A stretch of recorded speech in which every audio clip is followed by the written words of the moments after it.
Okay, nobody touching their masks, remember? A lot of feedback. Yeah, everyone's got to have their volume off.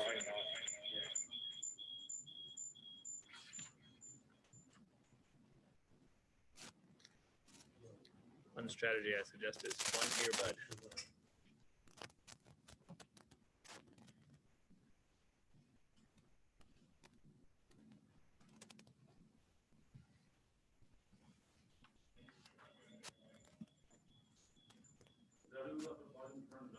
Yes. Mine is off.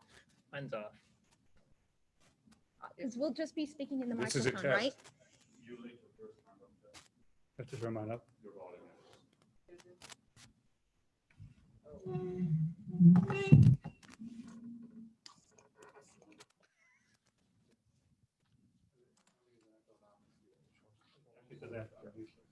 Oh, my God. Thank you. I have never had such an offer. Yeah. Well, We still have Grazie. one volume floating around.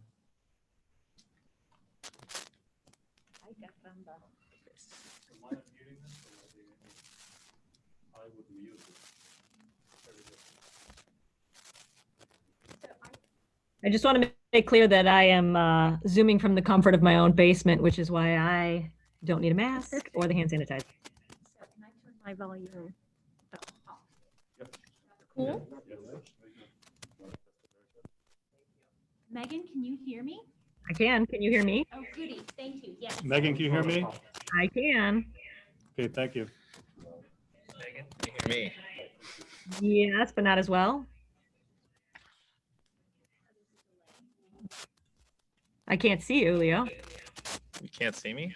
Oh, The second time she. Your that's me, picture. actually. There you go. Yeah, there's a delay. There's a 3-second delay.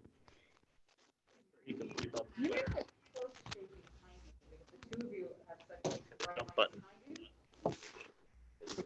I'm using the earbud to listen. Yeah, okay. No microphone. That could be by design. Can we do anything about that delay?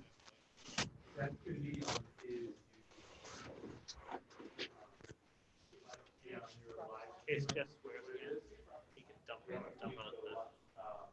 Have I sworn ordinarily? Has there been a point? Because, I mean, it's been the season for me. Right. I don't think there's any of us who are not guilty. 289, amazing. So we just had someone in the chat say that Megan is coming across much louder. Well, it is my time to shine, apparently. You know what it is? Yeah, the microphone. This microphone, but is that going to feed through Medfield TV and make it, oh, this is going to be weird. Will, Okay. okay. But will that also go right into? Thank this you thing? for Okay. everybody's patience Thank while you, we try and and thank you figure for out this commenting. hybrid meeting of ours. So should I Shall we mute? open the meeting? No, I think. No? So Q&A Brent said and Renee, that is that any those better? people at the high school is not clear. The volume is not clear. Brent, is that any better when we talk into the mic? Yeah, how about now? Give me a wave or a thumbs up, something. Or do we need to pitch? All right, thank you. And thank you for your help. It's a brave new world for all of us, right? Shall we open the meeting?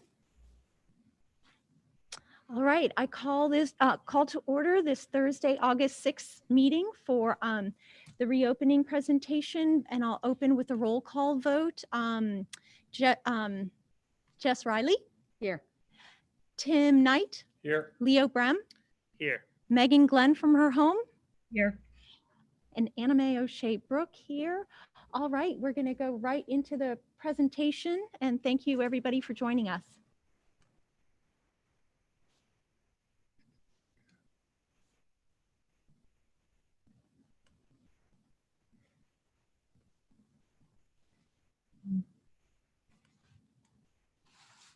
right, I'm just going to share the screen. And let's see.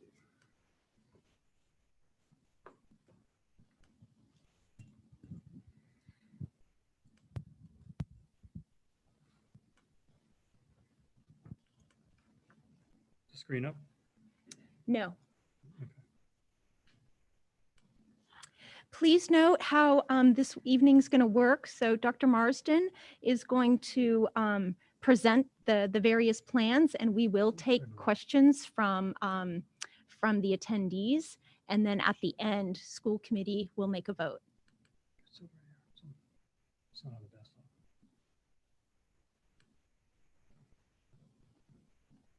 And anime, so all questions are through the, Yes, through the Q&A. Thank you.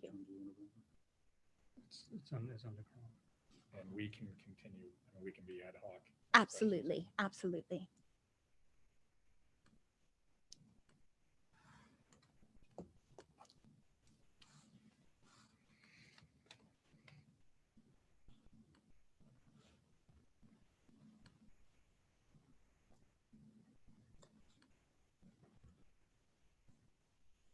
Is that up there? Oh, that's an official record. Over 300. I know. Glad to see it.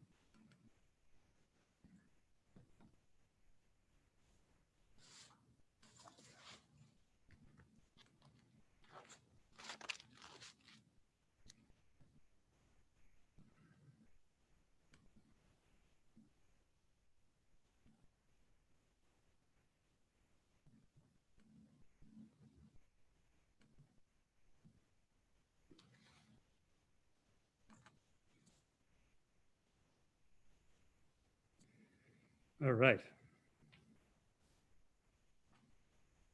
It'll load up here. So I thank you, Madam Chair. I'll be presenting the three different models tonight, but before we start, I just want to acknowledge the work that has been done in the past few weeks.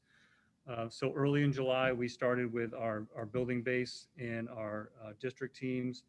And, you know, a lot of work went into that. We had over 10 meetings. We had 10 meetings, a lot of input, and really felt proud about the work that they were doing and the input that they gave us.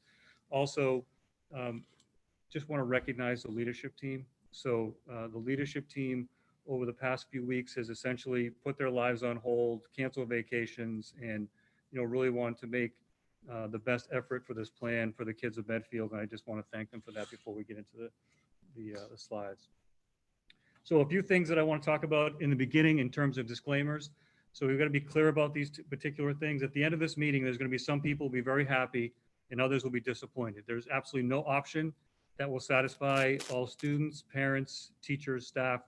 This is what we call an educational dilemma, where there is really no answer, no great answer to it. It's really a management issue and trying to manage that dilemma. So I just want upfront know that there are going to be people that aren't very happy with what comes out of this meeting. And this is our plan as of today. And we've learned one thing, that in the last 5 months that things change very quickly. So I think that we need to be prepared to pivot however it goes, and we need to adjust at any time. One thing that's really critical to all of this that everyone needs to understand is that many of these aspects of this plan have to be collectively bargained with the Medfield Teachers Association. So Mass General Law, Chapter 150E, requires bargaining and impact bargaining when there's a change in working conditions. So any of this that we're talking about in terms of remote, hybrid, or in person, all constitute changes in working conditions. So I think we've got to keep that in mind as we go through this. And then we need to, you know, work out the day-to-day details, the weeds, so to speak, as we go through, you know, looking at some of the operational items in each building. We're still working on those particular items. So as we started this process, we had 7 guiding principles that we went through and we reviewed before every meeting to make sure that we were adhering to those guiding principles. One is that the safety of students and staff was our #1 priority. Every student would have daily impactful learning experiences, whether in person or remote. And I think we learned a lot from the spring. I think that, you know, our teachers did a wonderful job in 72 hours, essentially pivoting from a brick and mortar school into a remote setting. And no one expected that. Very few people in the state were equipped to do that, and I think we did it in a really, really good way. However, we learned a lot of things that we can do better, and I think, part of that came out in this process. Education will take a whole child approach, valuing the different developmental, emotional, and academic needs. It's going to look different at Memorial than it's going to look at the high school, and we know that. So we account for that in our plan.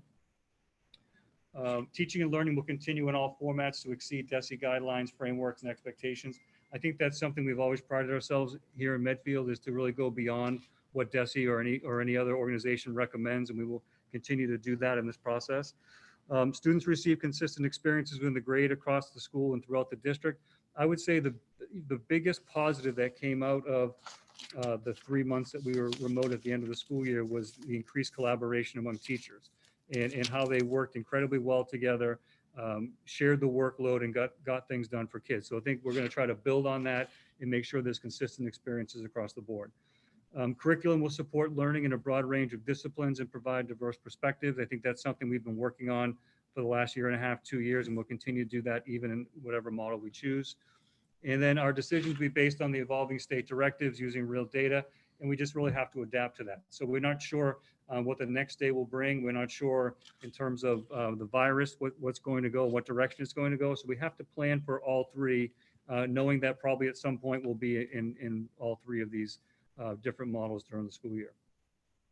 So we went through the process. We established the building-based teams. So in those building-based teams, they were led by the principal, and then we had teacher representatives, the school nurse, custodian, secretary, teaching assistants. So that was really a building-based group that wanted to look at what the reopening would look like through the lens of their building. So that group, we had 5 of those, and essentially what we did right when we started is we put all 3 elementaries together into one building-based group, which worked out really well. We had the district advisory committee.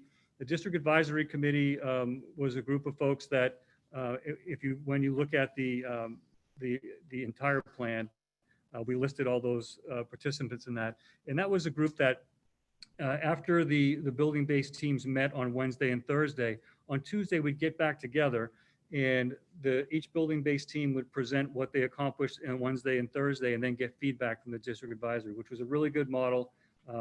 We established those norms ahead of time of how we're going to act as a group, and it was very, very positive, and people, it wasn't groupthink. People were, pushing each other, and that was really important. So that was a great model that we adopted in the month of July. Our meeting dates are there. Again, we focused on in-person, remote, and hybrid.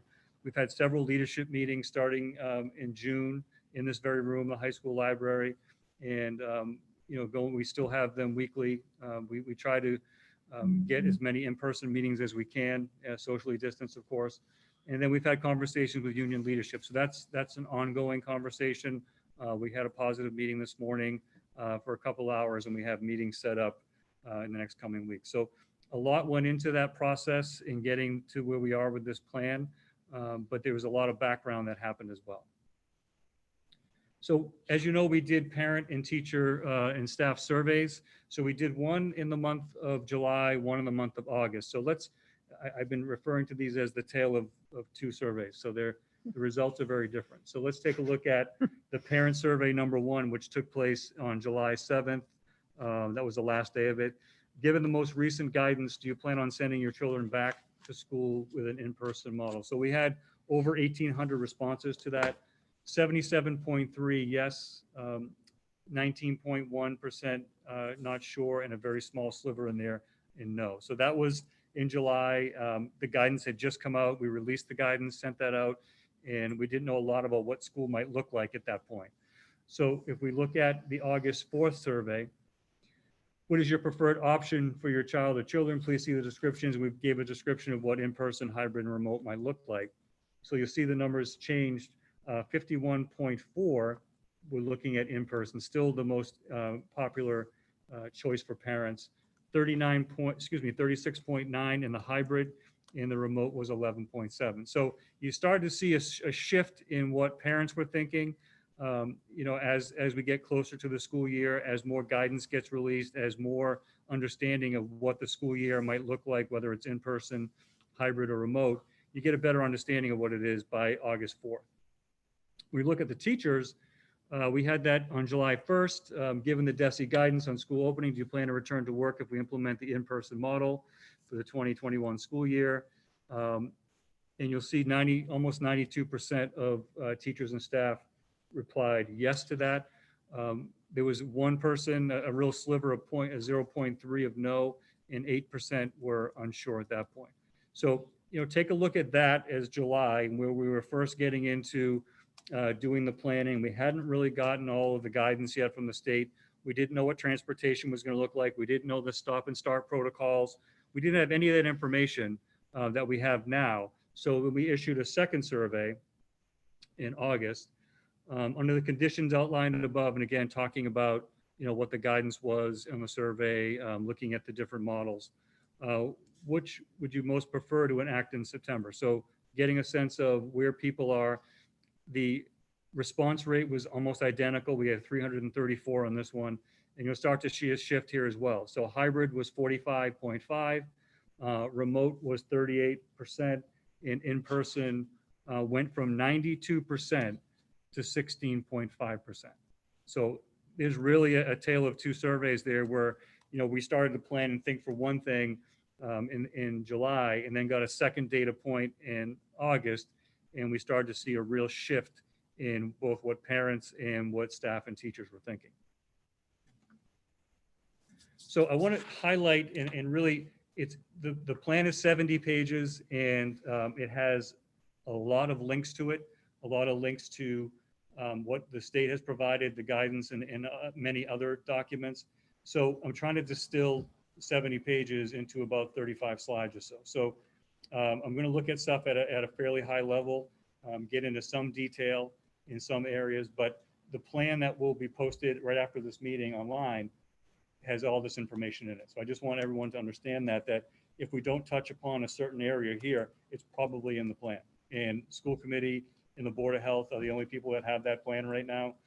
But as I said, once school committee has a vote to do whatever they do, once it's official, then that will be posted online. So later on this evening, people can read to their heart's desire. So let's look at building and facilities first. So a lot of the questions and concerns that we got from both parents and staff during both surveys was looking at the cleaning protocol. So I think that's on the forefront of everyone's mind is that if my child or if I'm an employee going back to work, what do the cleaning protocols look like and how are we going to be kept safe? So in the plan, there is an actual schedule of what the cleaning is going to happen in every building every day, both during the day, at night, and then at other periods of time if we do a deep cleaning. So all that is in our plan, but let's just talk a little bit some of the high information. So classrooms will be cleaned and disinfected daily at the end of each day. Desks will be wiped down, and the entire room will be disinfected with a solution. And what we have is a solution that kills the virus in 4 minutes. So we've been testing it. We tested it out at central office almost every day. Michael has his Ghostbuster outfit on, and he sprays the entire office, and it works really, really well. So it enables us to disinfect a classroom in short order. So we'll be able to do that at the end of every single day. So one of the big items that we have to really focus on are the common areas. So within the plan, we list all the common areas that need to be disinfected during the day. It's just what you would think they would be. It's doorknobs, it's door handles, all those high touch areas in any building, whether it's a school or a grocery store, or whatever it is.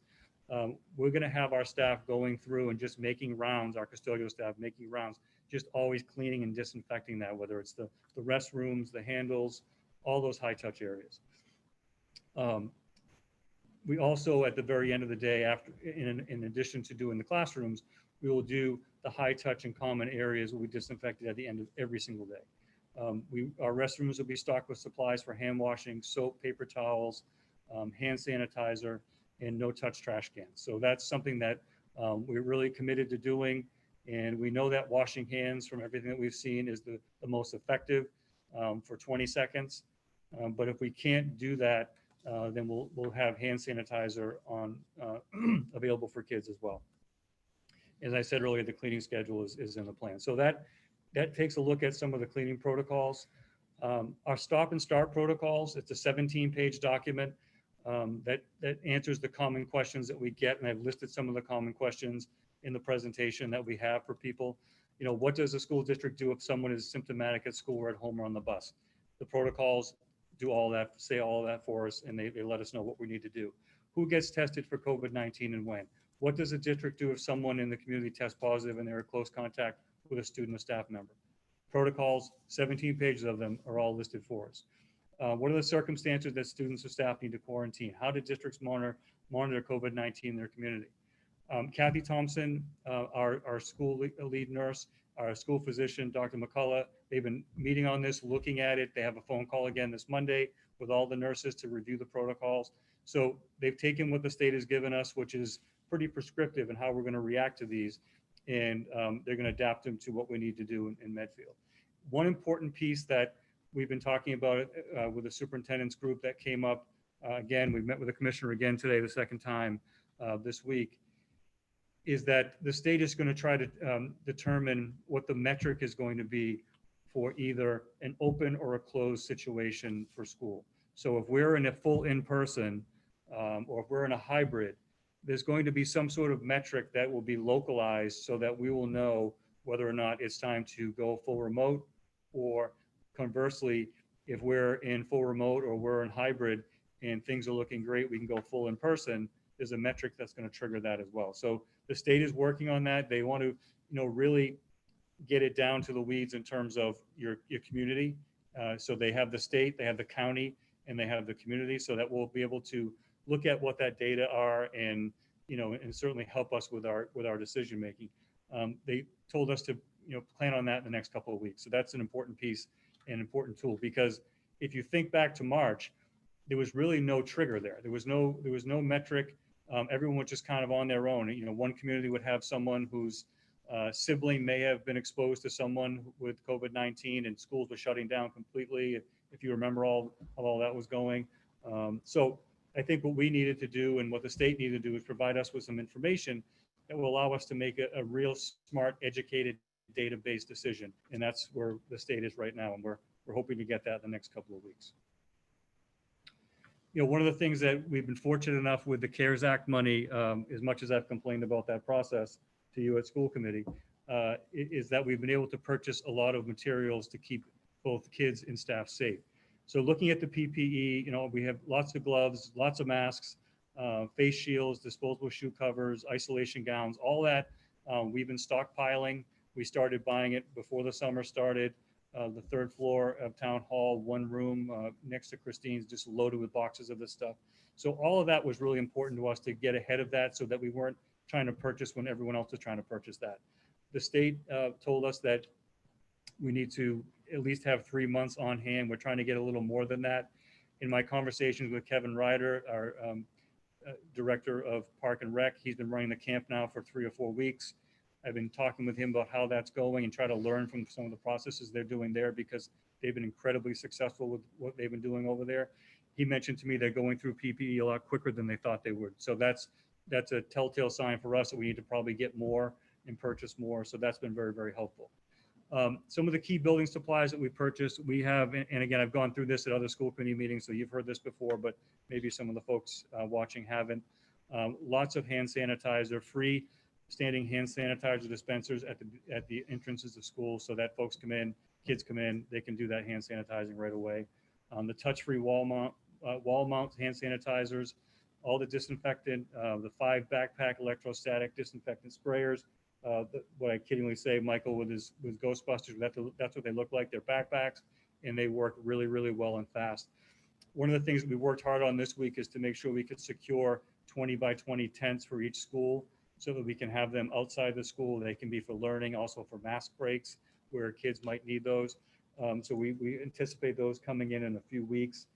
The medical grade isolation tents. So, the story behind that is part of the regulations, we had to have a space in the building where we could isolate anyone, whether it's a student or a staff member that is symptomatic. We don't have that room at any of our buildings. So we researched this. Michael did a great job of this. We got medical grade isolation tents, one for each school, that we're going to place off the gymnasium. So the waiting room is the gymnasium, and in the isolation tent is where kids would go if they're symptomatic. So there's a whole process and whole protocol along with that. That's also in the plan in terms of how we clean, when we bring someone there. That is all in our plan as well. Plexiglass barriers are in every school office, so that that protects the students and any secretary of school staff that are in the office. We put those in June, so they've been in a while. Again, trying to get ahead of what we thought would be a big rush right before school. We've been working with this company out of Franklin that's designing desk dividers for us. We're purchasing desk dividers for all elementary students. So they are clear on 3 sides, so that allows students to be able to see in front of them and their right and their left. And we're looking at using those in case if kids are eating lunch in the classroom instead of the cafeteria, they'll be able to take their mask off, have these shields around them so they can eat and then put their mask right back on. So, those are, we've ordered 1,300 of those. Those should be coming in soon as well.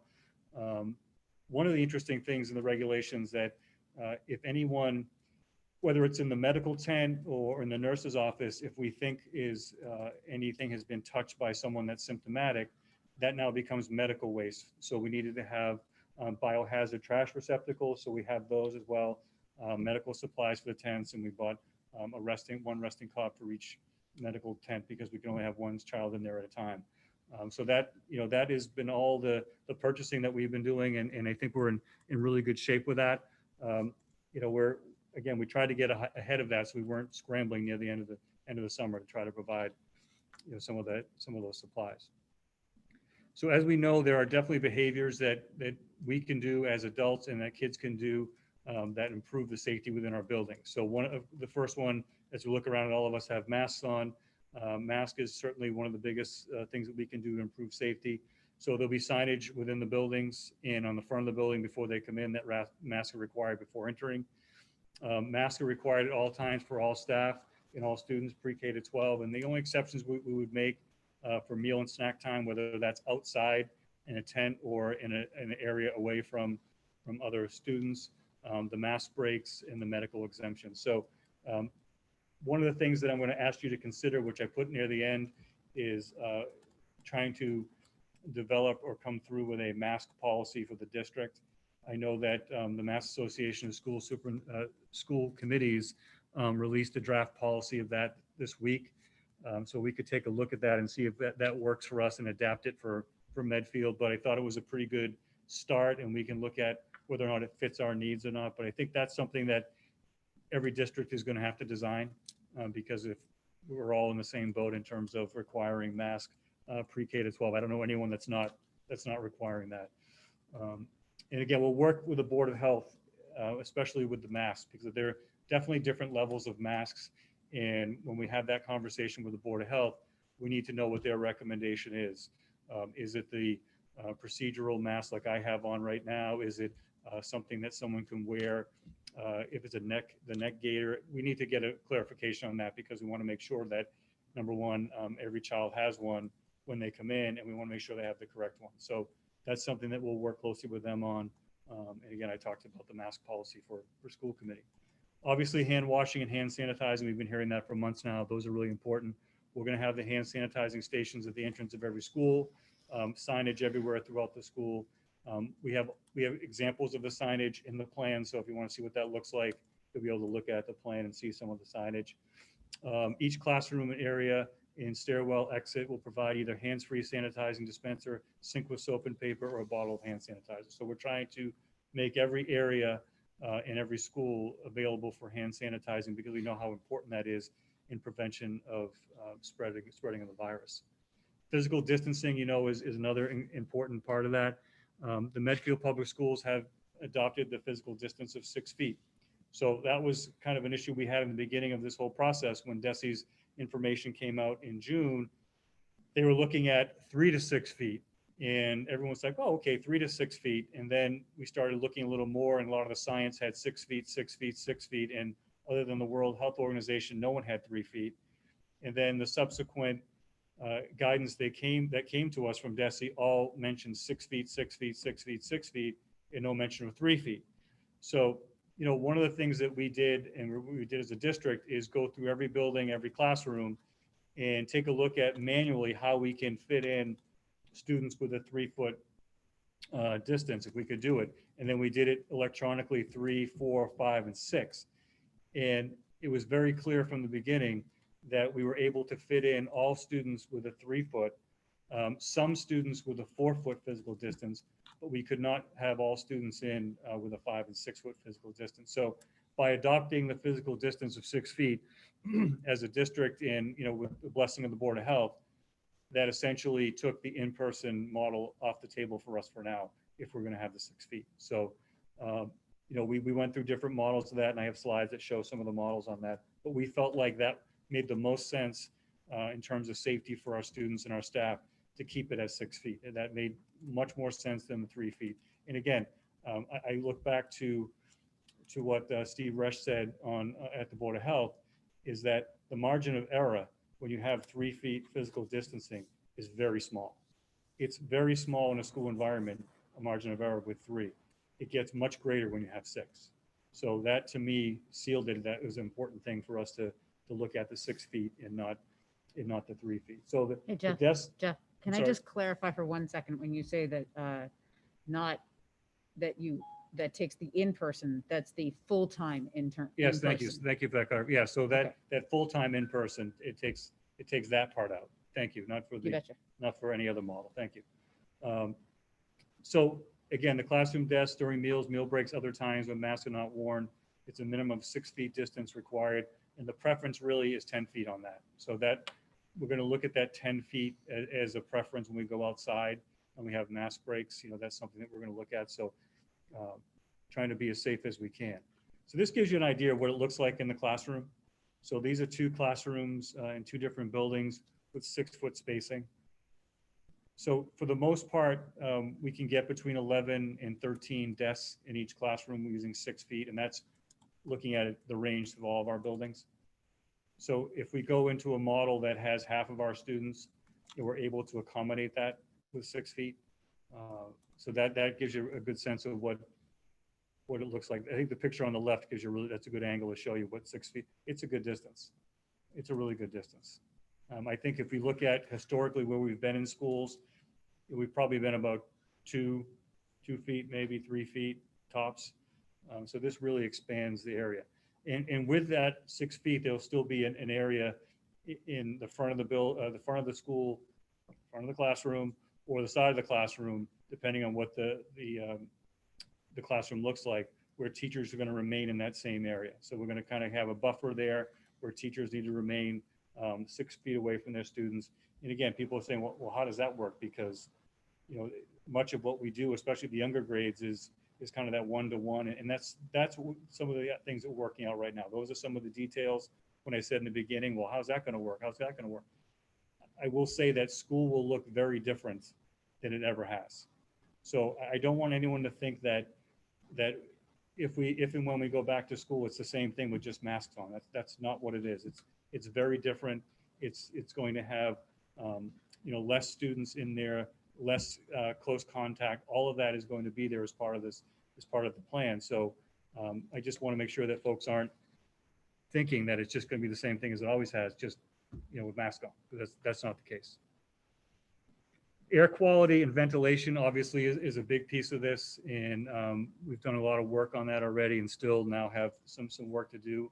So we're working on air quality tests in each building. We don't have all 5 done yet. Really pricey for that, by the way, extremely pricey. Fortunately, we have additional CARES Act that we can spend on that because that's really pricey.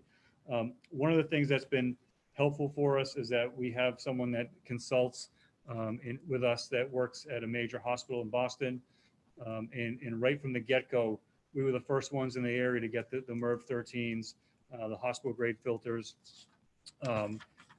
In my groups, everyone is really chimed in on that, especially after the guidance came about facilities.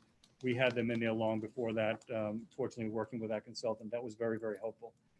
We have a preventive maintenance schedule on those filters that will change them a few times a year. We have an outside company doing that for us, so that if our custodians and maintenance crew get busy doing something else and aren't going to forget about that, it's a preventative maintenance schedule that will be on for those filters.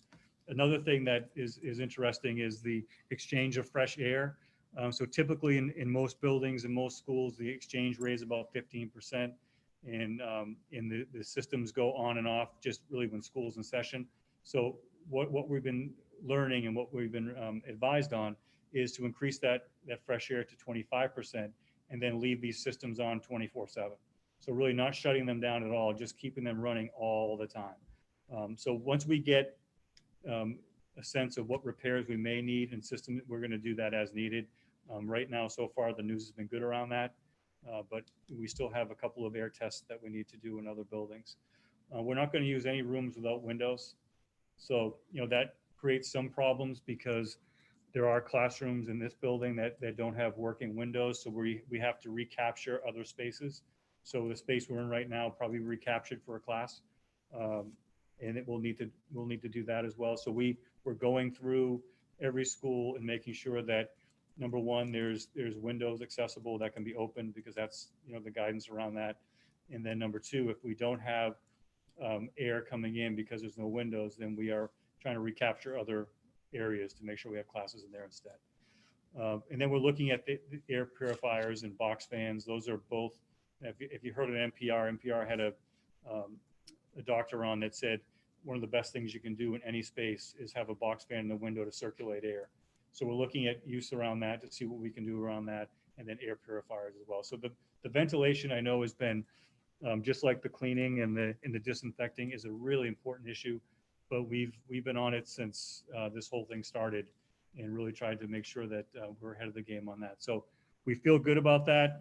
Again, it's extremely expensive to do all this, but we've had some assistance from the CARES Act that's helped us out. So other building changes that just, again, at a high level is much more detail in the plan.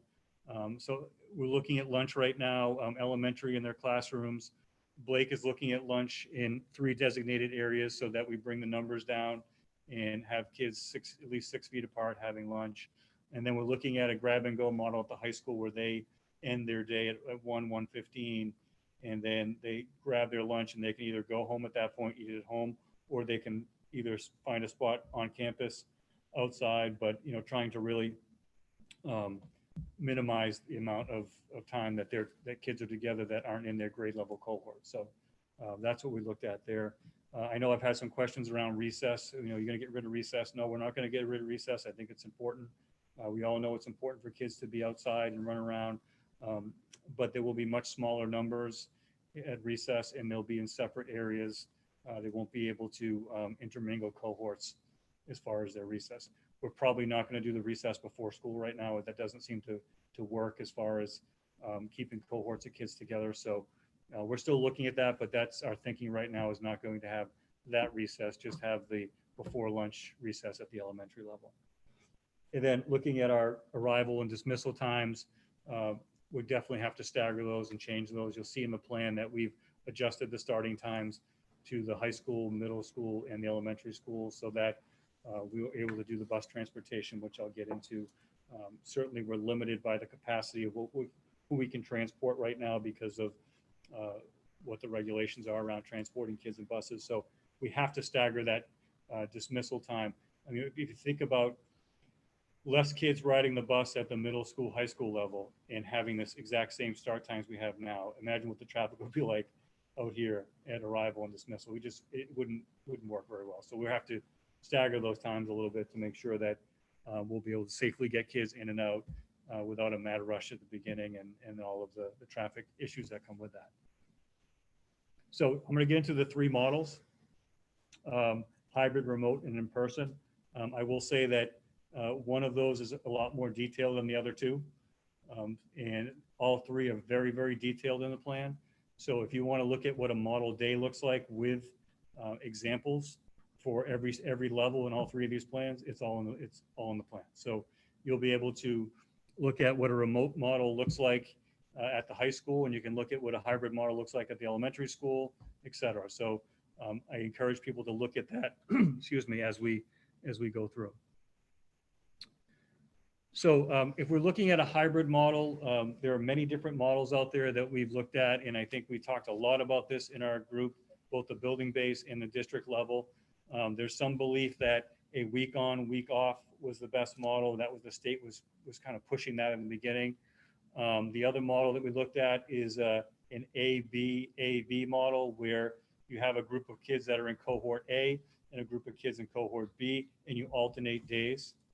And then another one is the AABB model, where you have the same cohort of kids in A coming to school at the same time on 2 days in a row. And then B kids, they come to school 2 days in a row, so that there's really no issue around the crossing of the cohorts of kids. So what we looked at and what we thought was the best way to do it was look at a cohort A with last names A through K, and a cohort B with last names L through Z. And we did this because we wanted to keep families together. So we thought it would be really difficult if you had a cohort model that is different at the elementary, that would be different at the middle school and the high school. We wanted to make sure that families were together in the same cohort. So we looked at splitting it that way. And we're trying to get a balance right now. It doesn't come out exactly 50-50, but it works better in some buildings than others. So we're still working on that a little bit. So for an example, students in cohort A would attend in-person full day school days, Mondays and Tuesdays, and then participate remotely on Wednesdays, Thursdays, and Fridays. Students in cohort B would participate remotely Monday, Tuesday, and Wednesday, and then attend school full days on Thursdays and Fridays. So if you see the model, everyone is remote on Wednesday. So we were able to have a model where both cohorts can come together remotely 1 day a week. Teachers can work with those kids together through Zoom remotely, and either establish, what it's going to look like in terms of curriculum on Thursday, Friday, and then the following Monday, Tuesday, or do some SEL work where they get to make connections with kids. I think that's one of the hardest things in any of these remote. It's a heck of a lot easier doing a remote program when you've had the kids for almost a full year. It's a lot harder to start out with that because you got to build those relationships, and that's what education is all about, relationships. It's hard to do that when you're looking through Zoom all the time. So I think that's something that we can really put a focus on Wednesdays and the SEL and doing that, and then looking at Wednesdays where we would have a half day on Wednesday remote, and then in the afternoon would be teachers working together, planning, and then doing some professional development. So that's kind of where we are with that one. So then we have cohort C. So cohort C would be students that we identify as students that are at risk, and we would try to get them in face-to-face instruction Monday, Tuesday, Thursday, Friday. So what we're looking at is, and we had a question about this today, aren't we just going to duplicate the same thing for Monday, Tuesday, Thursday, Friday? In some cases, yes. However, there's a few different models we could use with cohort C. Those students, some could benefit from having instruction on the same thing twice. Some could benefit from having assistance from a teacher assistant or a teacher on that second day, the second 2 days they're in, to work with them on the work that they're trying to do independently. So there's all different ways that we can do that. And I think we're not just going to have kids sit in the same room and hear the same thing again. If they've already, if they understand it and can work with it, we'll expand, and they can either do their lessons or do their independent work with support, or they can stay in there. So that's what some of the details we're working out on that. One of the things in cohort C that potentially could happen, and I've talked about this, it seems like forever now at meetings, is that we've been working as a regional group of superintendents to try to make sure that if towns go hybrid, that teachers' children would be able to come all 4 days. So for example, if you are a teacher in Medfield and you live in Westwood, then your kids would go to Westwood School for their hybrid 4 days, and they wouldn't have to go just the 2 days. And that is something that helps out our workforce, obviously, because we need to make sure our teachers are here, because we can't run any program without our teachers. So that was an important piece. So we brought that to the state. The state liked that, and we brought it to a meeting. We had a meeting a few weeks ago with the commissioner. We suggested that to him. He brought it back to the folks at DESE. We asked him about it again today. He said the state's still working on that. So I think what we're going to do regionally in our superintendent groups is try to come to some sort of agreement among the districts in this area to at least do that and really not wait for DESE on that. Because I think if we're waiting for DESE on that, we may find out on September 5th that, oh yeah, you guys can do that.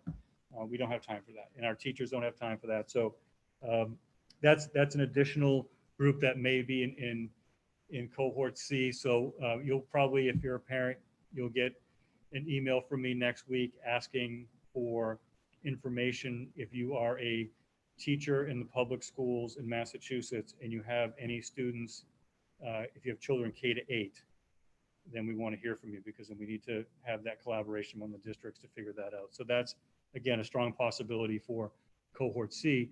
And then looking at cohort D. So if we have parents who say, you know what, I don't want my kid participating in any in-person learning, I want them to be fully remote.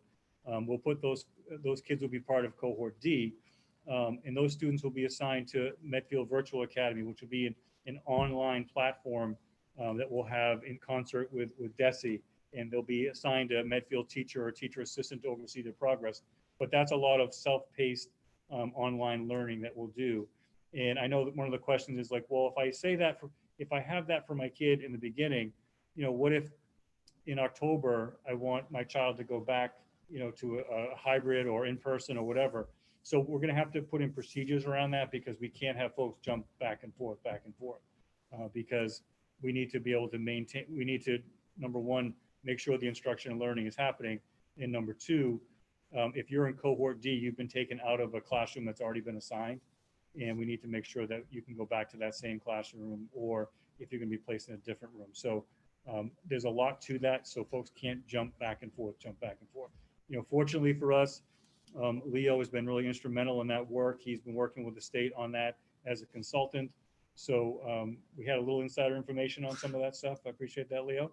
And I know that he's listed as a contact now for DESE if folks have questions about that. So I think we're in good hands there, and we'll be able to develop a pretty good program for those kids whose parents choose not to send them to school. So in that hybrid model, you have an A and B, which is the majority of our kids.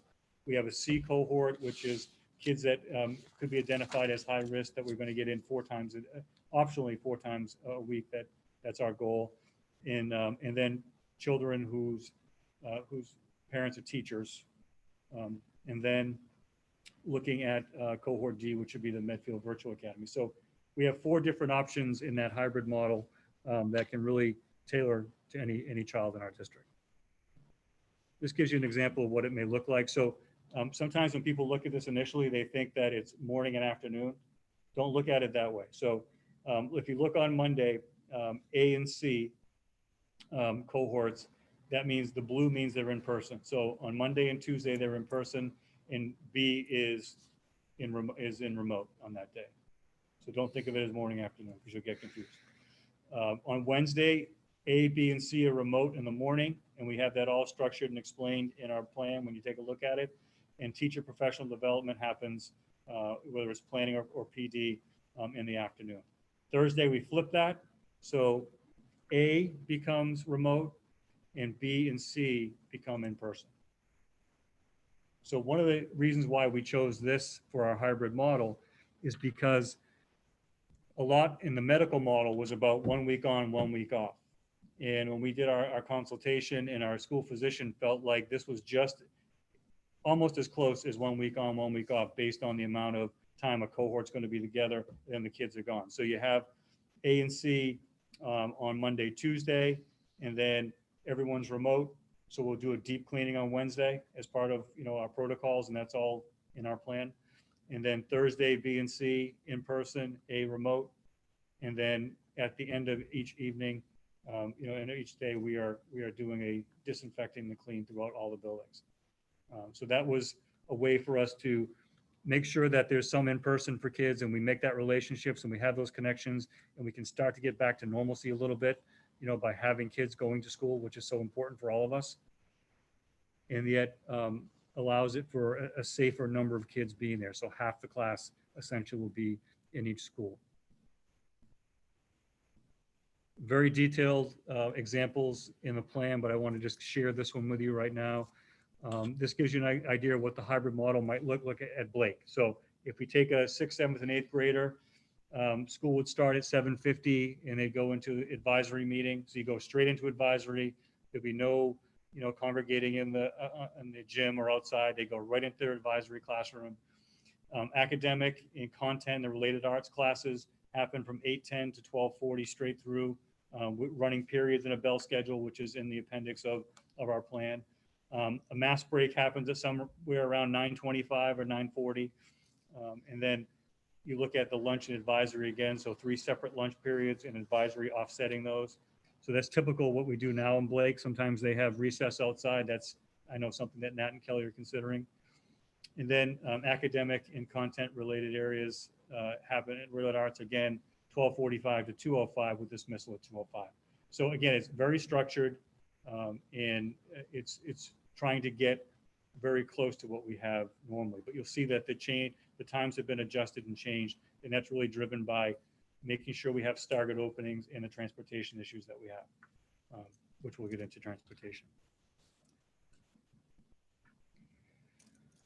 So students in the hybrid model will be expected to engage in the following minimum amount of synchronous instruction. So that's live instruction, synchronous, happening live on your computer. Asynchronous instruction, which may be a recording that kids can watch over and over again, which you hear sometimes with flipped classroom, or student-related activities from home per week. This is addition to the face-to-face instruction. So we're looking at Memorial having 9 hours of additional instruction. And that is synchronous, asynchronous, student-directed activities. So what would synchronous look like in those 9 hours for, say, Memorial, or Wheelock, or Dale? Well, every kid would log on and be part of the morning meeting, and they could be all part of that, and they could kind of set what they need to do for the day, do their work, and then come back again at the end of the day for another meeting, or it could be midday. All those things are being worked out right now as far as what that looks like, but the plan does give some pretty good examples of what that can look like. We bump it up at Dale to 12 hours, so that becomes essentially 4 hours of student work instruction happening at the grade 4 or 5 level. And Blake in the high school, we're looking at 5 hours per day. So definitely bumping up what kids had in the spring. There's no question about that. So there's attendance taken, there's all that information. It's like a regular school day, expectations of what they're going to do. It's not, log on when you want to, or when you feel like it. No more. That's over. So whether it's a remote plan, fully remote, or if it's a remote day on a hybrid schedule, days will be much more structured for all of our kids and all of our teachers in that regard. So I think that's something that we learned in the springtime and made some adjustments. So looking at the remote model, and we won't go into as much detail on this because we've experienced it, but just give you a sense of what that would look like. We're thinking about Wednesdays being kind of the day that we kick off any units or lessons, because everyone's together remotely, and then we can work on them on the A and B cohorts. I'm sorry, I got the hybrid and the remote confused. We're still going to kick off on Wednesdays, and that's how we plan the units. And then Thursday, Friday, and then Monday, Tuesday in the remote model where all kids are together. We feel like and teachers gave us feedback around that makes sense for them. Looking at following 45 to 60-minute meetings, K to 8, small group breakout meetings, opportunities to meet with teachers, all that. So that, again, assigning a structure to what that will look like, instead of, I'll see you maybe at 1 o'clock on Tuesday. Like that stuff is over. It's a structured time, and making sure that kids have support and be getting the instruction that they need during that time. That's a really important change in what we're presenting in the plan, and you'll see a very detailed schedule what that might look like in a remote model. Students will engage in a mix of Zoom meetings, student-directed activities. We're looking at 30 minutes per meeting at the elementary level, 45 minutes per meeting in the secondary level. And again, they'll follow a regular schedule with a combination of small group and large group learning experiences. So one of the reasons why we adopted Zoom is Zoom has great capacity for small group and breakout rooms. And when we utilize our teaching assistants, they can oversee students in the breakout rooms, and that's worked really, really well. You can't get that yet in Google Classroom and Google Meet, but I think that's going to be something that they do. But we can't wait until, they figure that out in the Google end. Zoom has been very, very good with that, and our teachers have given us great feedback of how that worked, especially as they got more comfortable in May and June, working with those breakout rooms. So looking at the minimum hours of daily instruction and remote, again, looking at 3 for Memorial and Wheelock, 4 at Dale, and then Blake looking at 5 at Blake in the high school. So trying to really, ramp up the expectations in the work that kids are doing. We think that's a real important piece of the remote plan is we did a really good job in the beginning because it was emergency. Now we have time to plan. It's no longer an emergency. So that whole percentage of time and instruction really gets ramped up in the remote plan this time around. So looking at the in-person model, a typical day at the elementary might be starting at 9 o'clock, again, driven by the issues around busing and transportation. Kids will do what they normally do in the class, but with a lot of safety precautions and protocols in place. So they'll have all their typical studies in enrichment opportunities, art, music, health, wellness, world language. Lunches, again, will occur in the classroom. So this is the in-person. Blake students arrive at about 7:50, like we said in the in-person for hybrid. They go right into advisory, and then they have all their typical classes as part of the schedule. Again, lunches will be staggered, and passing periods will be monitored. Trying to get one-way hallways as much as we can. Again, all in our plan. High school will begin their day at 7:30, 7 classes each day. And what we're trying to do, and the high school's done a really good job with this, is trying to establish grade level wings as much as possible. So it doesn't work really well for science, but it works for the other disciplines where we can essentially have the kids stay in a certain wing as a cohort, as a grade level. And they've done a really good job working on that. So some more details of that will come out from the high school, but that's our plan right now, is to keep kids together in those cohorts. So I think, the wellness and music classes have to be adapted, and we have to look at what DESE has put out for that and the health and safety standards. So it's going to look really different on some of those areas, but DESE has come out with that information for us to follow and make sure that it's safe for both our students and our staff. So student supports obviously is something that's really important to us. With special education, it looks different in the remote learning model, the hybrid model, and the in-person model. I think one of the things that Mary's worked real hard on, and I know that it's come out of the guidance as well, is that our special education population is to really prioritize in-person services as much as possible. And that's really critical.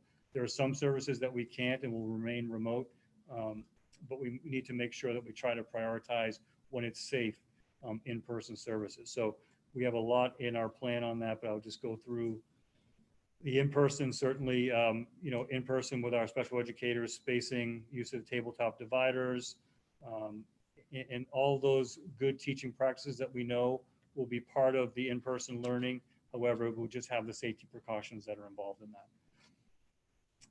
And then looking at the special education piece with cohort C, they've talked a lot about focusing on and prioritizing the students that have the following: students with multiple disabilities, students who will need more time to learn new procedures and protocols to increase their successful reentry in the fall, and then students whose level of engagement with remote learning during the closure was low. So that's some of the criteria that the department has given us to look at who is going to qualify under cohort C, but I know that Mary and her staff are working hard on that to identify other criteria to make sure that we target the correct kids for the cohort. Do you have, and occasionally maybe any targets at all, like in terms of numbers on cohort C? Do you have any range? numbers? Right now, we are trying to finalize the exact criteria. So it kind of depends on the populations. We're also trying to look at kids that fall under the umbrella of foster care and homelessness, as well as the EL students that would need to be in person. So we're collecting all of that data and trying to kind of make sure that what we have, we're able to meet the needs of everyone. But again, trying to prioritize this level as well as looking at prioritizing in-person services and how we can maximize that as well.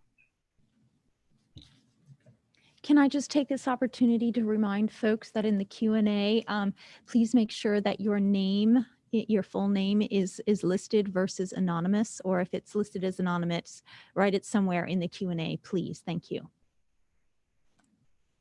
So English learners, Gigi and her staff have done a really good job trying to make sure they include those students in the learning. So we're going to continue to do that. And then any new students that need to have the English skills assessed, we'll be reaching out to them as well. So that's an important part of what we're doing with student support. Transportation, I guess the key phrase for transportation is the very limited capacity. If you look on the screen, you'll see that this is a 71 passenger bus with with physical distancing. The max capacity is 23 passengers. One of the things that you'll see in the yellow dot is a bus monitor, which was in the guidance, and that's optional. And we're still having conversations around that because that would be hiring additional staff. And we're still talking about what that might look like. As of right now, we don't have a bus monitor, but that's something that we will absolutely consider and continue to go through and revisit. There's no doubt. I know that Michael was talking with the bus company about that, and we're continuing to have those conversations. So, basically in terms of the bus transportation, everyone's required to wear a mask. Students have the mask required from their family, and we will have extra disposable masks on every bus. That's something we've talked to the bus company about. Any student that appears ill or is not feeling well, we just can't let that student on the bus, and that's really in the regulations. So we're hoping that parents are that first line of defense where they can do a spot check of their child to make sure they're feeling okay and do that. So that's we're really counting on parents to do that. We're gonna have the signs posted certainly at every bus. We have signs everywhere. So I think there'll be training with the bus drivers too, so that they understand what to look for and how to talk to kids and families and those types of things. So Michael will be doing a training with them to make sure that they can identify, or at least do the best they can to identify if someone is not feeling well. If a child gets sick during the day, they won't be permitted to ride the bus home. Parents have to pick them up. No more than one student per bench. And the only thing that we've gotten out of the guidance around double seating, so to speak, is that kids that are in the same family, the same household, can sit together on the bus. So that's the only provision there that allows for that. Buses will be disinfected after every run. That's really critical. We talked to the bus company about that, and they will, wipe it down and disinfect it after every run, because we may be in a situation as we develop the bus runs where elementary might have two separate runs. So we might be going out once and getting kids at one school or another school and going out a second time. So we're still working with the bus company on the structure of that and what that looks like. But that's really why we had to address the times for both the middle school, high school, and elementary, is to make sure that we could include all kids. So it might include those double runs. So that's an important consideration. Again, that's part of the more to come as we go through this process. Hey, Jeff, Yeah. if in the bus situation, if siblings are allowed to sit together, does that allow more capacity because that seat has two siblings? Or does that take away from the total that can ride the bus? I'm pretty sure it takes away from the total that can ride the bus. I'd have to double check that. Am I right on that, Michael? Correct. Yeah, I think just that capacity at 23 is it, We had talked to the commissioner and the state, because we waited a long time for these. And, part of and I know I've talked to you about that, all of you, about how there's so many layers to this process. So I know that DESE had this completed, and it took 20 days by the time they had it completed to the time we got it. And it's because it went through so many layers of folks after DESE to make sure that they all agreed to it and they could release that. So a lot of this, I think some of the frustration is that we have an incredible sense of urgency, and we sometimes feel like that isn't shared at the state level with anyone, not just the administration, but everywhere. Don't share that same sense of urgency that we have. So just knowing that took that long, and we were told today that fall athletics, they're going to tell us what's happening with fall athletics next week. So we're going to get a definite answer on that. So all these things, we've been asking for that for weeks and weeks and weeks. Not that that's the biggest thing on our agenda, but we know that is important to families and kids. So we want to be able to tell them what they're doing. So that whole piece is really, really critical. And, there's a couple of things that we still need to do with our plan. That's why we call it a draft, but it's pretty much all set. We just want to complete and insert an FAQ. So whether it's questions that we've gotten or questions that some of you have gotten, we want to make sure we include that. It's not required in the plan. We won't include that. We're just working on a quick executive summary to put in the front of it that we think is important to do that if someone doesn't want to read the 70 pages. And then I think that the two other things that are key, looking at considering a mask and face covering policy as a district. I think that's probably something we should, if we want to consider that, do that fairly quickly. Fortunately or unfortunately, we have meetings every week, I think, till the end of time. So we should be able to do it and get that done if we want to do that. And then certainly continue negotiations with the teachers union. That's going to be critical to whatever we roll out. We do have, we had a meeting today and we have 3 scheduled the next week and a half. So hopefully we can make some headway there and come to an agreement that we all can live with. And so that's where we are there. And again, so my recommendation to you is that we begin the school year in an AA-BB hybrid model that begins on September 16th. So the September 16th school day is really in response to the MOU that the commissioner in the 3 teachers unions in the state came to last week, in which they reduced the student year to 170 days and wanted the additional 10 days of mandatory training and planning for teachers in the district. So we were scheduled to start with teachers on the 31st of August. We would like to start with teachers on the 1st of September. And I mentioned that to them today so that we could do the 10 days and start on the Wednesday. As I said before, that's kind of, the Wednesday is going to be a kickoff day for some of the learning that we're doing so that everyone starts together in a hybrid. We really want to be able to use some of those days, some of those 10 required days for families and kids to come into the school and get a chance to meet their teacher, get a chance to see their classroom because it's going to look very different, and just have kind of a very structured, super structured kind of open house to kind of meet and greet, come in and then leave, kind of, so that everyone has, it's great. The unknown isn't great, right? So if you have a great visual or you have a visual of what it's going to look like on that first Thursday or that first Monday you come to school, that's really helpful for families and for kids. So we want to try to incorporate that into those 10 days.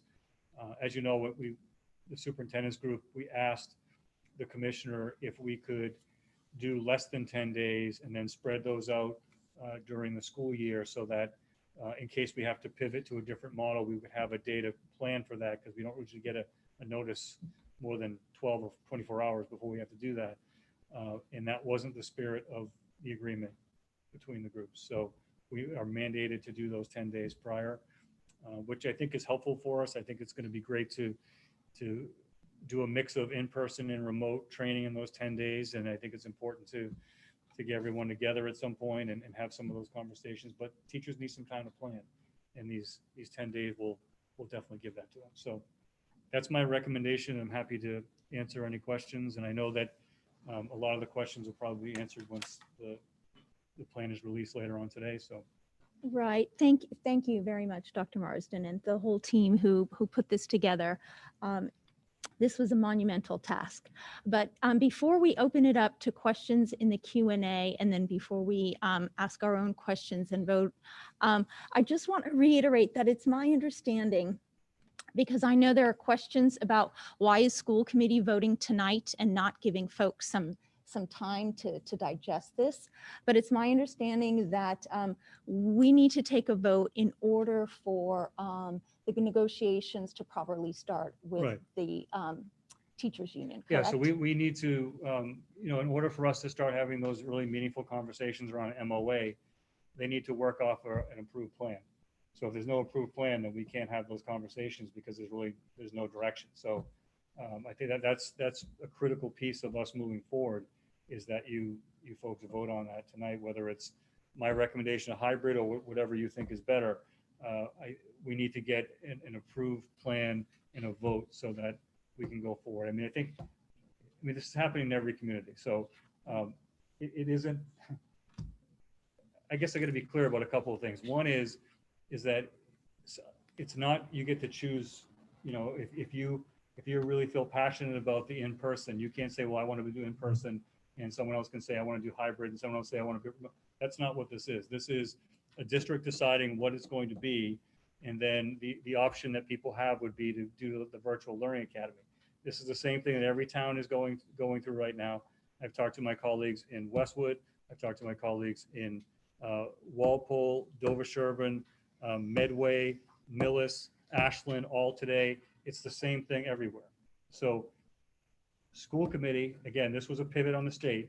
If you remember our conversations earlier, 85 to 90% was going to be driven by the state and mandatory. And they backed way off from that and said, by the way, it's local control. Your school committees decide what you do. So that was a huge disappointment for all of us because we thought we were in a situation where the state was going to give us all that direction and then mandate what we do so that we're all doing the same thing. Now we're in a situation like we were in March, where every town is doing their own individual thing. By the way, almost all hybrid. And then every town now has to negotiate with their teachers unions, which, takes up a heck of a lot of time. And it's something that all of us were hoping was not going to happen. I think both sides, union and administration, but that's just the way it is. So we can't do anything about that. But that's a huge pivot that happened at the state level that changed how we were going to approach this from. And I will say that the clarification that we've been given at the state level is, well, 85 to 90% of the medical stuff is mandated. Well, no kidding. So that's the frustration. And again, I've been on that working group for the last month and a half with superintendents and DESE on all these issues. I can tell you that it's the same thing in the Berkshires as it is in Medfield. It's the same frustration, same kind of issues going on. I would say the survey data that I showed you tonight is the same survey data they have in the Berkshires, Western Mass, North Shore, South Shore, the Cape, Merrimack Valley, South Worcester County Roundtable. It's all the same data. Same thing. Parents want all kids in, no questions, the majority. Teachers are looking at hybrid remote, and very few want in-person. And there's a huge tension statewide with all of this. So I'm not sure how it's all going to play out and what the end game is going to be, but what we're experiencing in Medfield and what every school committee and superintendent is experiencing in Medfield is no different than what's happening statewide. And the state, DESE has charged this board, this body, to make the decision on what we start the school year with. So it's not a vote, it's not a popularity contest, it's not, none of that. The state has said the school committee will decide what it is. So I made a recommendation as superintendent, which I think is best for all kids at this point right now. As I said in my message, my goal for this whole thing has been to have every kid every day in person. That's been my goal all summer. And it just can't happen right now. And I feel bad about that. I feel bad that any decision or any vote or any recommendation that isn't all in person for many families, that's problematic. I feel bad for that. I just, I know it's an issue. It's an issue for our staff because, you have staff living in other towns and they're doing different things. And it's really, we try to avoid all this by having the state do one kind of plan for all of us. And it just didn't happen. So we're back to where we were in March and we're doing the best that we can.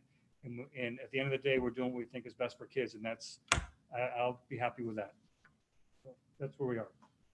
All right, thank you. Do you guys have any immediate questions or can I dive right into the Q&A? I think that people I have questions, but Okay. but I think that people who have hung with us for the last, hour and whatever, and are asking questions, and there are 40 of them piling up. I think that it's really appropriate to let people All kind right, of let's begin. understand where and get their questions met. I don't know Beautiful. if the rest of the committee feels that way, but I think that And would then- be helpful. Yeah, mine only is more clarification. on Yeah, the same one. please. We're voting on a plan that we all expect is going to change. In other words, we expect that it is It what, could, I'm not- yeah. and it You're is. right, It could, you're right. It's a recommendation today for hybrid, but we are also looking at what does it look like for virtual and what does it look like for in person, right? That's really the way I'm looking at it. We want to start the year off in a hybrid model, right? Learn as best we can and adjust. Am I saying that? correctly? Your decision is really when we start, the start date, because you folks, and I'll bring a new calendar to the next meeting because we have a whole lot of half-day release days in there that we're not going to do anymore. Right. As long as we're in a hybrid, we're not going to do those because we have that built in on Wednesdays now. So it's really what model we start the year with and what day we start. I mean, those are the two decisions that you're charged with. Great. Again, a reminder, if folks could pretty please have their name written in the question if it's not the header. But Leanne Harvey, this plan is dependent upon getting timely results of COVID-19 testing. At this time, test results are taking 1 to 2 weeks to be resulted. How will Medfield schools deal with suspected COVID cases when we can't get results for 2 weeks? Yeah, that's a problem in the entire state right now. I know that they're trying to do the rapid testing and try to get something with that. We were told by the commissioner today that there could be some sort of testing protocol for students and staff that is enacted statewide. And we wouldn't hear for the next couple of weeks on that, but it's just a lot of balls in the air with them. They're trying to figure out what to do with that. And that's, we're hearing things like 7 to 10 days on tests or at least 5 days. So it's a problem, not just for Medfield, it's a problem for every school district. And we're just going to have to work our way through it and see what we can do at the state level to see if they're going to help us with that. But that's a real concern we all have. No question about it, Leanne. That's also, I'm sorry, if I have to say that I think that is also an area where parents can really help us out. Because if a kid comes to school and he has symptoms of, a bad chest cold, these things will still happen, right? But that child is sent home with a cough, then many of the children around him conceivably may also have to be quarantined for that period of time and tested. It's all in the, So I you think if people have have to questions think- around that, just look at the link on the plan that stop-start protocols. It's 17 pages, but it will intense. tell you, answer all your questions for you on that. But there has to be a level of parent respect for the Right. entire community, so Mhm. that even if you think you're okay, maybe it's Yeah. worth keeping that kid home that day, just to see how that pours out. And I know that is hard, but it's also, we're a small community, and we need to be responsible for each other in many, many ways, as we have been for the last 6 months. So thank you. Sorry. Can I Leah. I'll ask one of the anonymous questions because I think it's a decent one. So I'll ask it on myself, if that's okay.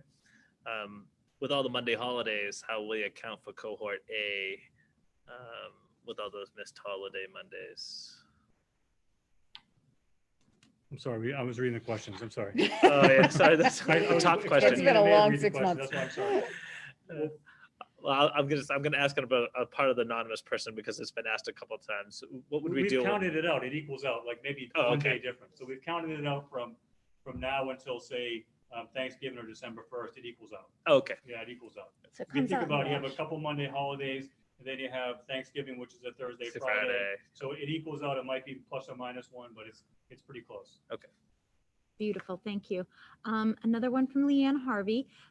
How can I ask informed questions about a plan that I have not had access to? Will we have the opportunity to ask questions in a forum like this after we have all had time to read the plan? How can SC vote before the community has had enough time to see the plan and ask questions? I think we addressed that at the beginning. We really need to. Maybe, should we reiterate that? Yeah, absolutely. And also, I think it's important to reiterate that the reentry committee, correct, was over 90 people, Yep. teachers, parents, nurses, healthcare professionals, students, etc., administrators. I think we have to, at this point, have to trust the process and reiterate that no, it's not going to be perfect, but we have an obligation to make our vote tonight based on the knowledge that we have, expecting, just like Tim said, that it may change, and so that the union can start negotiating. Yes. All right. And I would tell you that, again, I mean, I'm not, because of, try to be nice about this. So I've talked to, again, colleagues in other communities that are doing the exact same thing we are, because you're working on this document right up until this meeting. Like, Yeah. we were working on it up until, 15 minutes before the meeting started. And everyone's in the same boat. Westwood's doing their vote tonight. They did not release to the public. Millis is doing theirs. I'm not sure if they released theirs or not. Ashland's not releasing theirs. Walpole voted, they did not release theirs until after. Because, school committee is a business meeting that happens to be public. Like, this is a business meeting, and you guys are elected to do this business, and that's why we're here. And we did surveys, we did all that information. At some point, we have to make a decision based on what the plan is, which you guys have all had a copy of. And that's what you're elected to do. So I think I know people are frustrated because they feel like they don't have a voice in this because they don't know, but that's kind of not the way the process works right now. And It's everyone's also in the- again, such a we're in the same boat. multidimensional plan. There are so many specialized parts about running a school, For sure. about bringing kids in, about the pedagogy, about the epidemiology, that there isn't really one piece of the decision that doesn't affect every other single part of it. So, and I think I said this to a parent because I certainly know that people have been contacting us for quite some time about their concerns, and I think we've tried to pass them on, that this is not a decision about, nobody wants to make this decision. And in general, I can pretty much assume that 50% of the people would be very unhappy with what any one of us will decide. And almost 100% of the people will be unhappy with something at some point in the next year. And that is because this is not normal, and this is not school, and this is not where we ever expected to be. And we would not be having this conversation at all if there was not a crisis in the world. So to kind of put it out there and have all these kind of like very specific questions around extremely large, broad questions for an entire population only muddies the most important question, which is what is safest, while at the same time being able to deliver the best education we can to kids, which is our base purpose. So it is hard. I get it. I look at this plan too, and I think, wow, there's a lot of stuff here that personally is going to be incredibly difficult. And I feel that way for many other people, but we wouldn't be doing this if we didn't absolutely have to. And I don't think any of us ever expected to be here. So it's frustrating. And keep on telling us about how frustrated you are, because I think sometimes it's helpful to have that knowledge so that we can help and understand. Don't stop communicating with us or feeling as though we don't care. So I will say that there's lots of questions we need to get through. Also, and I'll let people know that when they see the plan, they will have a lot of ideas of what the hybrid would look like with the sample schedules. So that will answer a lot of these questions, but I think we should commence with the questions before it tops 100. All right. So why are students in cohort D, full-time remote, not included in the Wednesday remote time with the rest of their class? Because they're not going to be part of their class. They're going to be part of the Medfield Virtual Virtual. Academy. Beautiful. Right. So that is an outside program in which there will be a anchor If teacher. you choose that, you're essentially. not part of a class. You're part of the Medfield Academy, which is a different group of kids. So Right. So being as part of that was part of the work that I was doing with the department, that is designed to be a school within a school. So you would look at it as a K-12 program that's part of Medfield Public Schools, Medfield Public School teachers, and whatnot, still classmates, but they're going to be operating independent in a subset Mhm. independent program. Great. Brian Hearn, Marsden keeps saying, when is it safe? What is the benchmark for determining when is it safe? I dare say it's pretty safe now if you actually look at the numbers. I think I mentioned that there's going to be a metric. We're looking at a statewide, countywide, and local metric that we're looking at. Yeah. The state's coming out with that. All righty, this is from Sue. I had the same question as that person. Oh, okay, sorry, Sue. Matthew Newberg, what is the deadline to sign up for cohort D? There'll be more information coming out next 2 weeks on that. Okay. Sarah Becker, is the bus capacity model taking into account, taking into account 3 feet radius separation, 6 feet radius separation, or something else? Also, I saw the second survey that came out that said parent that said parents that said no to busing will not have the bus available during the school year. Can you speak to that? As a taxpayer, I certainly don't want to spend unneeded money on school buses that will not be used, but at the same time, I may not want to use the bus in the fall, but may want to use it in the spring. Also, the email survey won't have a 100% response rate. So for those who don't respond, will they default to yes to use the So buses? there'll be another, Sarah, there'll be another email that goes out with an additional survey. We were just trying to get, again, I just have to emphasize, I did get feedback from a couple of folks about the surveys. The surveys are designed for us, like the data that we need. So it might have been questions that you might have been wanting other questions, but the surveys are for us to get the data that we need at that time. And the data we needed at that time was around folks that were really thinking about riding the bus, because that first survey in July, which I didn't add on the presentation around busing, 25% of people said yes to busing. When we did it in August, that went up to 51%. So that's a huge difference for our transportation. So we'll do one more where people have to commit 100% on what they're going to do. So it's a process, and you can't have all the answers right away. And we need to do it in a way that, number one, we had to see what the interest was in July. August, we had to find out exactly what people were more interested in. And then as we go to the middle end of August, now we need to have people say, yep, I'm riding the bus, or I'm not. And that's kind of what our process and what we're doing. Thank you. Matthew Newberg, will we be able to drop off the kids still if we feel the bus isn't safe? Absolutely. Yes. Yes. Sarah Go, Becker. please. It keeps moving on me, sorry. If two students from the same family sit together, won't that impact every other seat for the row behind, in front of the siblings sitting together? It's still the same number It's still the within same each number of bus. kids. It's still 23 Yeah. capacity or whatever the number Yeah. is. Yeah. Yeah. And so with a kid kind of sitting off by the window and then right next to them, Yeah, it's still the other same. child is on Yeah. the other. Yeah, it yeah. doesn't impact. All right. Chris McHugh Potts, what are the total number of buses estimated to be needed for each school? So we have 19 buses in total, and now we're working out what we need for each. So we're still working on that. Based on the data. Yep. Poppy Griffin, who will be teaching the Medfield Virtual Academy? Will they be Medfield teachers? So it'll be self-paced, but the check-ins and the assistants will be, and the assistants for that program will be Medfield teachers or teacher assistants, yes. Okay. Mike Donovan, it was mentioned that the state will be providing guidance data points to determine when in-person learning can take place. If Medfield reaches that data point, whatever it is determined to be, will it be up to a vote to return to in-person, or will that be determined by state guidelines Yeah, that's a itself? great question, Mike.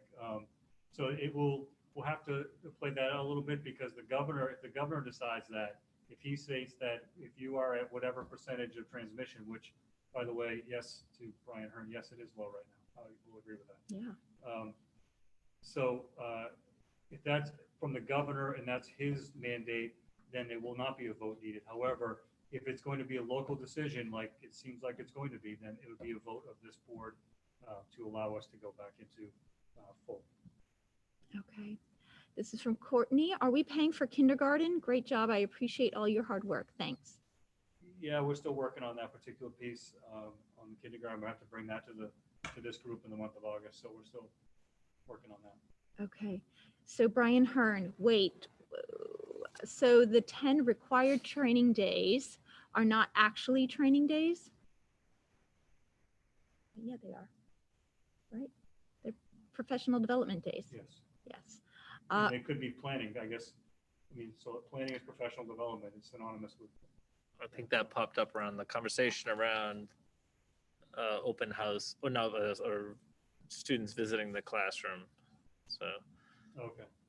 Well, we're trying to use them as best for everyone, so. Okay. Rebecca Johnson, all cohort D questions. How will you assign a teacher, assistant teacher for the virtual only model at Memorial? Will there be opportunities for students to interact in the virtual only model?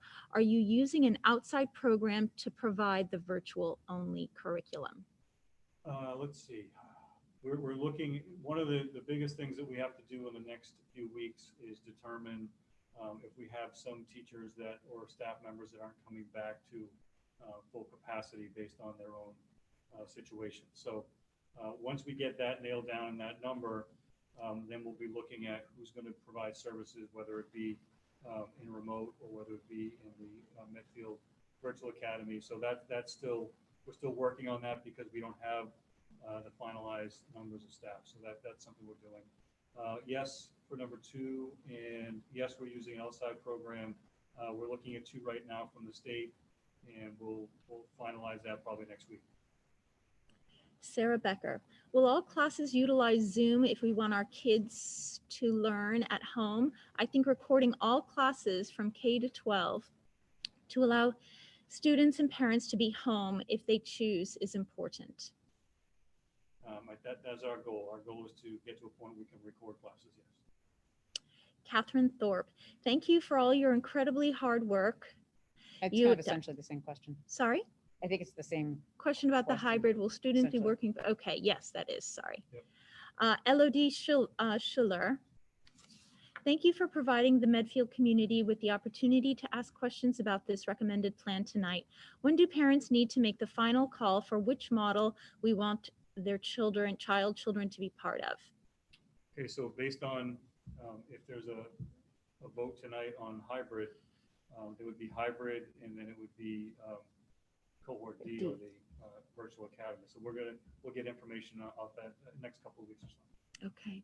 Chris McHugh Potts, what is the future of music ensembles? Band and chorus are problematic. Orchestra is possible. Will the high school Blake auditoriums be off limits due to no windows? Yeah, we're still working on that. Okay. This is from Dan.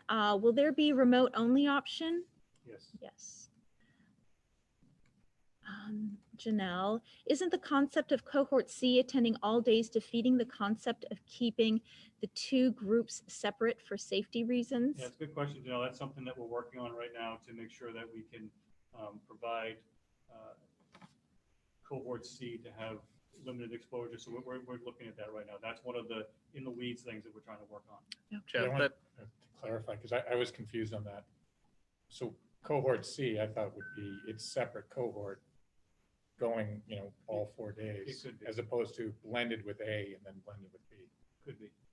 Okay, so that we're still working, because yeah, I tend to agree with the Jeff, I kind of got that question too around the idea of the teachers who's live in town whose kids come all 4 days as well. Mhm. Would that lend into that same issue? And would there be any benefit of kind of grouping them if it lends to it? I don't know how many people that So that's actually one of is. the things that we're definitely looking at. So they may stay in their assigned cohort for 2 days and then be in a different area or a different cohort on the other days. So that's one of the things that we don't know the numbers yet, so we don't Yeah. know how many kids we're going to deal with. So once we get that data point next week, then we'll be able to craft that a little better. So many different scenarios to having to deal with. I commend you all. Indeed. Sarah Becker, thank you so much for all you are doing. There is no perfect answer, and please know that the town thanks you for all your thoughtful plan. Thank you. Thank you very much. Thanks, Sarah. Megan Johnson, excuse me. At what point will we revisit these plans? Is the decision for the entire 2021 school year? Yeah, good question, Megan. So that's, that's the $1 million question. We have to really see where the data takes us in terms of the virus. So that's, it's going to be something we keep reviewing and watching the indicators, and then we'll go from there. But I mean, this is really for the start of the year, and we'll see where we are. I would love to have us all in, it's wishful thinking, maybe even magical thinking, all in by the winter, but who knows? Hope so. Leanne Harvey, then why didn't you release the plan so we could have an informed discussion tonight? I think we talked We already about addressed that, that. yes. Matthew Newberg, do the teachers and administrative roles agree with everything that has been shown so far? Well, no, you have to Yeah, negotiate. but we can't really negotiate in public, so I don't know. Right. All right, Carrie Riggins, you mentioned the desk separators, but in your presentation of the rooms, I don't think they were in the pictures provided. What are they going to look like? There's one in the picture of one in the. In the document, okay. Laura, I know there was a great teacher representation in the formation of these plans. Can you share the concerns of the teachers union and the likelihood that they will be able to adequately address these concerns? same answer, we can't negotiate in public. No. Leanne Harvey, issue is that we have not received the plan before you are voting. Other towns have released their plans ahead of meetings like this. Not okay. Yeah, and other towns haven't, so. Okay. Brent, thank you so much for the detailed, thorough presentation, and thank you to the school and district committee who have worked on this. My family and I appreciate your efforts, Dr. Marsden. I hope that the school committee sees that and agrees with your recommendations, as you and the district clearly have the students' best interest in mind, which is why we pay taxes here. Thank you. Sue, may I ask what science is behind recommendation the 3 feet apart is okay in school bus, but when in classrooms they are only 6 feet apart? Will bus windows be down to improve air ventilation or something? Yes. Thanks. So we're required to have the bus windows open the entire time. I saw that, Yep. yeah. Entire. Jennifer Hearn, what does an actual day in the life of a student look like if they are learning virtually? Please provide a detailed daily breakdown of K-5. Is it all review? What is the amount of teacher engagement on days outside of the classroom, etc.? It's all in the plan. I think it's detailed in the plan. Pretty Yeah. detailed in the plan. Yeah. Carrie, so will cohorts A and B in the hybrid plan be alternating weeks? If not, is it possible for a child in cohort B to switch to cohort A due to parents' work schedule? First question is no, and the second question is not at this time. We're not entertaining that yet, but we're still putting the cohorts together. Okay. Sarah Becker, could you explain what will happen if when a student or teacher comes down with COVID? Will we shut down? This will be helpful for planning. My friends in Westwood are begging for a full-time back-to-school model, but believe in their hearts that this will only be for 4 weeks until people start getting sick. What is the plan for Medfield? There's a document for that, correct? There is, yeah. Okay. Jules Hoffman, how can parents get more information about Medfield Virtual Academy? At the middle school level, will there be live learning, different teachers for different subjects, and live teacher interaction with opportunities for small group learning? Just hoping there will be a chance for students to connect with their online teachers. Also, will there be a Medfield teacher or TA assigned to each grade at this point of contact, or one teacher for all students for cohort D? Okay, a lot there, Jules. I would say that the plan, we described what Medfield Virtual Academy is. We'll have more details, as I said, in the next couple of weeks on that. There will be a teacher assigned to, I assume, groups of students. It all really depends on how many kids we have as a part of it. So we'll allocate staff as we can on that, and there will be definitely some interaction, but a lot of it is self-paced and computer-based programming. All right, this is from David Ruggiero. How are specials going to be delivered at Memorial, Wheelock, and Dale? Yeah, David, that's something that we're working on. I know that Missy will be talking to you about that. Janelle, and thank you guys for all your hard work. You are all doing an amazing job. Such a challenging position for all of you on this committee. Thank you, Janelle. Always positive, Janelle. Karen Peters, just to clarify, there is no option to run an in-person model as you cannot have all students back 6 feet apart, correct? Correct. Correct. Matthew Newberg, will the replacement of the air filters in the school, are the air handlers going to be upgraded to MERV 13 standards as well? Well, Matthew, our consultants that we're working for say that working for us and have looked at the system, feel like they can handle the MERV 13. That's not an issue. Okay. Mr. R, I forgot to clarify, in a hybrid model, and you just said he'd get Okay. spoken to. Okay. Jules, the question about Medfield Virtual Academy cohort D is from Jules Hoffman. Thank you, Jules. Okay, so hi, sorry, Mike Cass. Are you saying we need to vote tonight deciding on whether our kids will need to be homeschooled or not? Just confirming, because if we decide tonight, we have to stay with this decision, correct? They do not have to vote tonight to be Not homeschooled. tonight. No. No, And That there's a later difference time. between homeschool and remote learning. Yes. Homeschool is a private contract essentially, which Dr. Marsden approves, that you can kind of remove your child from the district. And that actually does have long-term financial implications for the district as well. Not for this year, but for next year. Yep. So But I think, I'm sure Dr. Marsden or one of your building principals would be very happy to kind of clarify for you specifically the difference between remote learning and homeschooling. Great.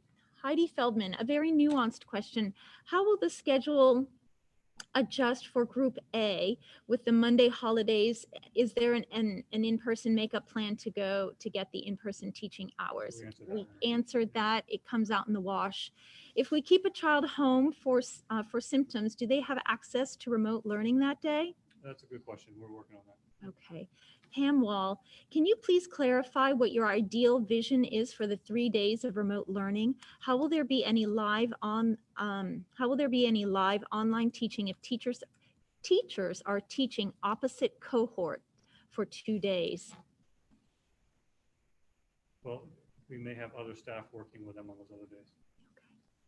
Again, that's what we're working on right now as far as how many staff members are going to have available to do that. But that's one model that we can look at. Live streaming is also another model. Recording. So all those are things we're looking at. Great. They're all in the plan. Okay. Kim Price, will Medfield teachers be teaching the Medfield Virtual Academy? Yes, yeah. Yes. Carrie, I am still confused on how the hybrid plan will work. Are teachers going to be teaching cohorts A and B the same curriculum twice in the same week? That could happen. That could be a way that, I mean, if we're not live streaming classes, yeah, sure, that might happen. Okay. All to be negotiated. Christy Nave, is there a plan to also sanitize the outdoor recess equipment at the elementary level? Yeah, good question. That's something that there's guidelines around that, and we're looking into whether or not that, number one, we're going to allow kids to use the equipment, and number two, whether or not that is needed. We think it might be needed, so we're looking at it. Okay.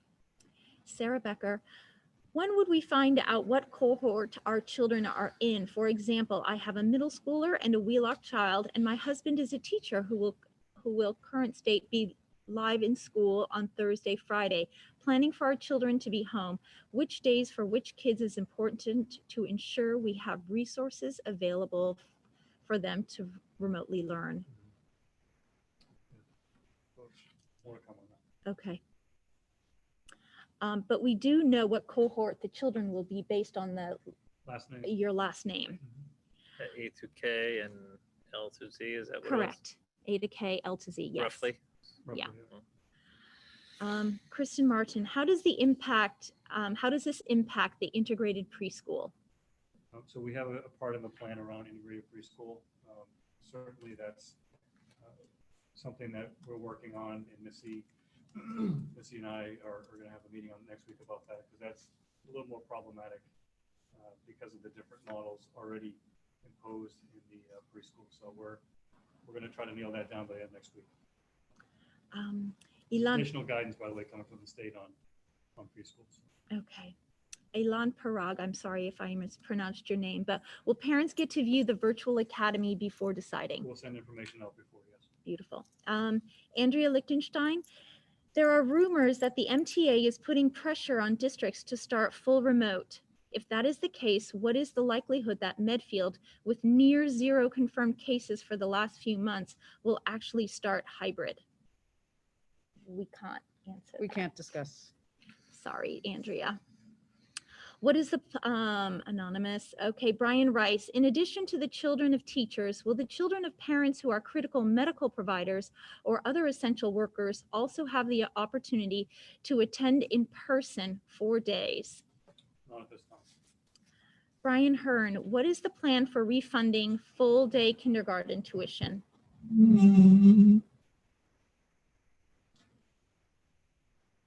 What is the plan for Oh, refunding? for this past school year? It must be for this past school year, I'm assuming. Yeah, we haven't paid for the Yeah, upcoming, have we? yeah, we're, again, Brian, we're looking at what that could mean for us. It's on the agenda. We've gotten a few emails about it, so it's definitely on the agenda. Okay. Ryan Landers, oh, my name is Kate Landers. I joined late. Will parents have option to have their children do full-time remote distance learning? If so, will it be with their peers and taught by a Medfield teacher? Yes. Okay. Chris McHugh Potts, when did school committee and Board of Health members get access to the plan? There is no reason to be frustrated at people who want a chance to ask informed questions. Okay. Renee, under the possible full remote survey, how would teachers be able to meet expectations if their kids are also home? This says addressed for a hybrid model with the kids going to school all days.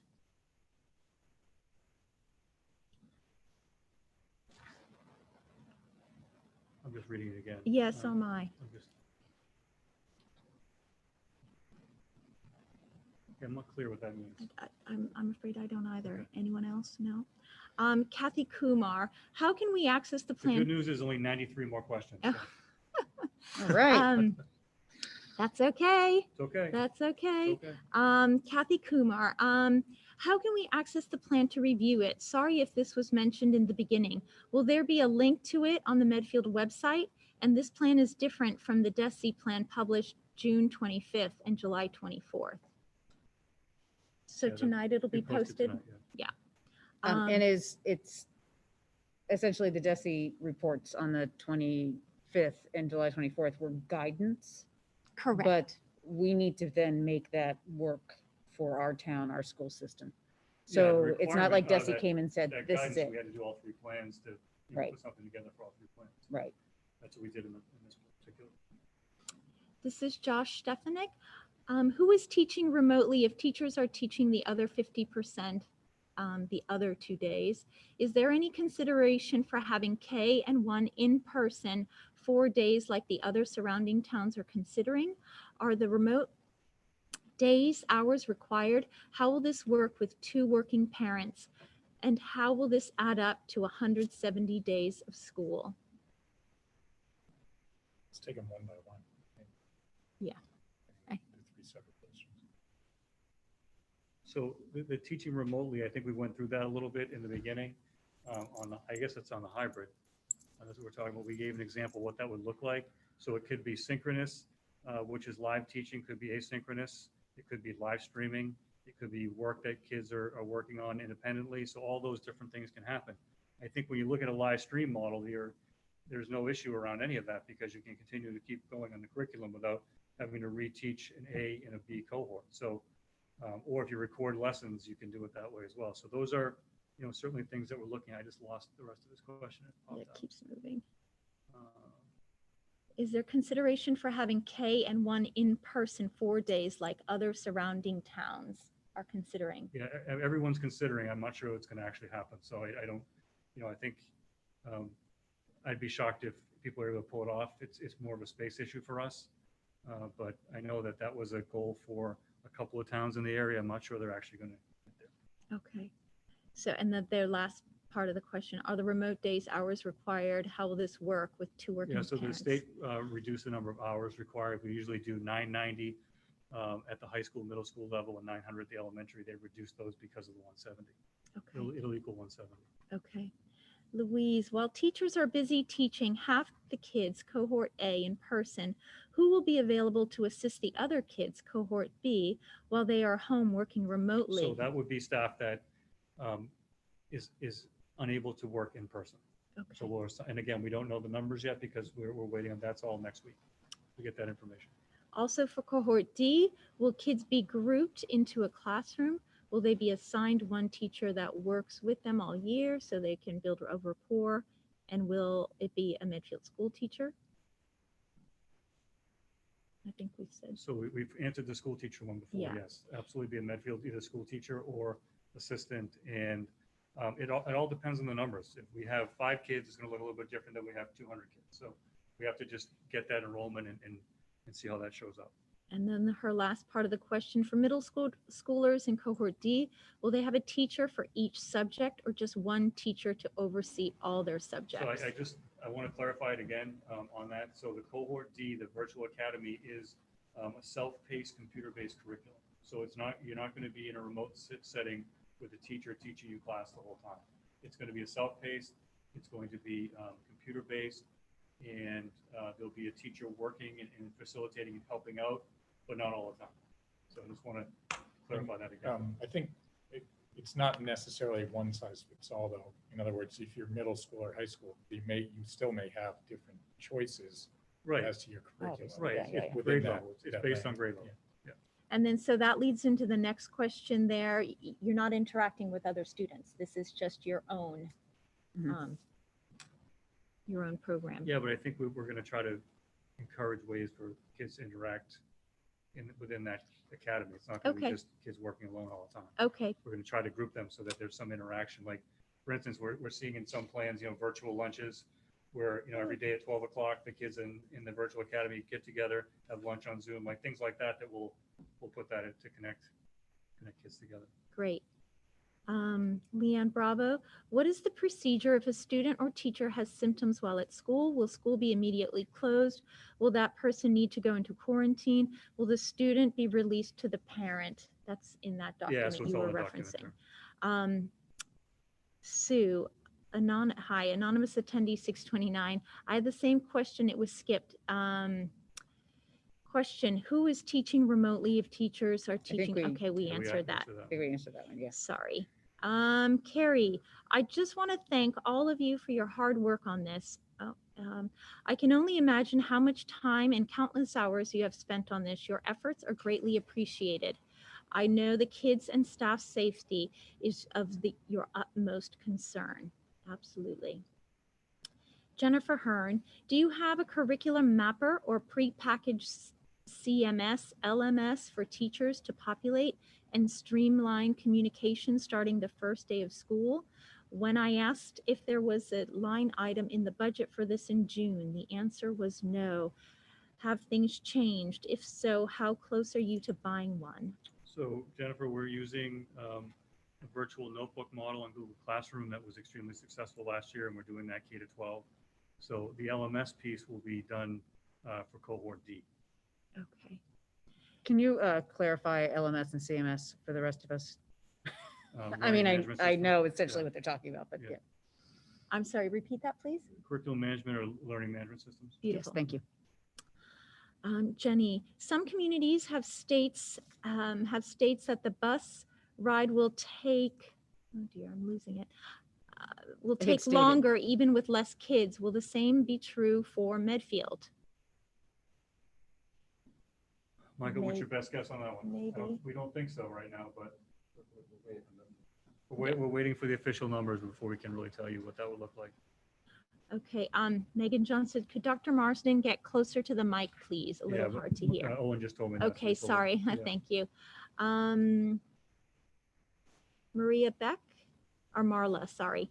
On the days that are remote, will the assignments be the same for all teachers in that particular grade? That way parents could buddy up their children to help one another?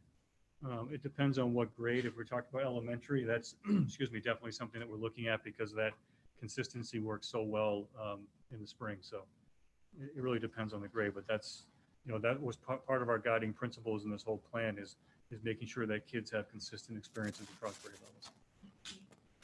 I think we answered this question, but I will read it. Rebecca Johnson, in what ways will students be able to interact within cohort D? You had mentioned the lunches, Mhm. various things. Ms. Holman, as in if a teacher were assigned and not coming back, will we know that before we have to commit? Kelly Wasaki has a question too. Teachers assigned not coming back, will we know that before we have to commit? We're going to do the best we can around that. We again, once I get that information, we'll see what the numbers are. It could be 5 teachers, it could be 10, it could be 1.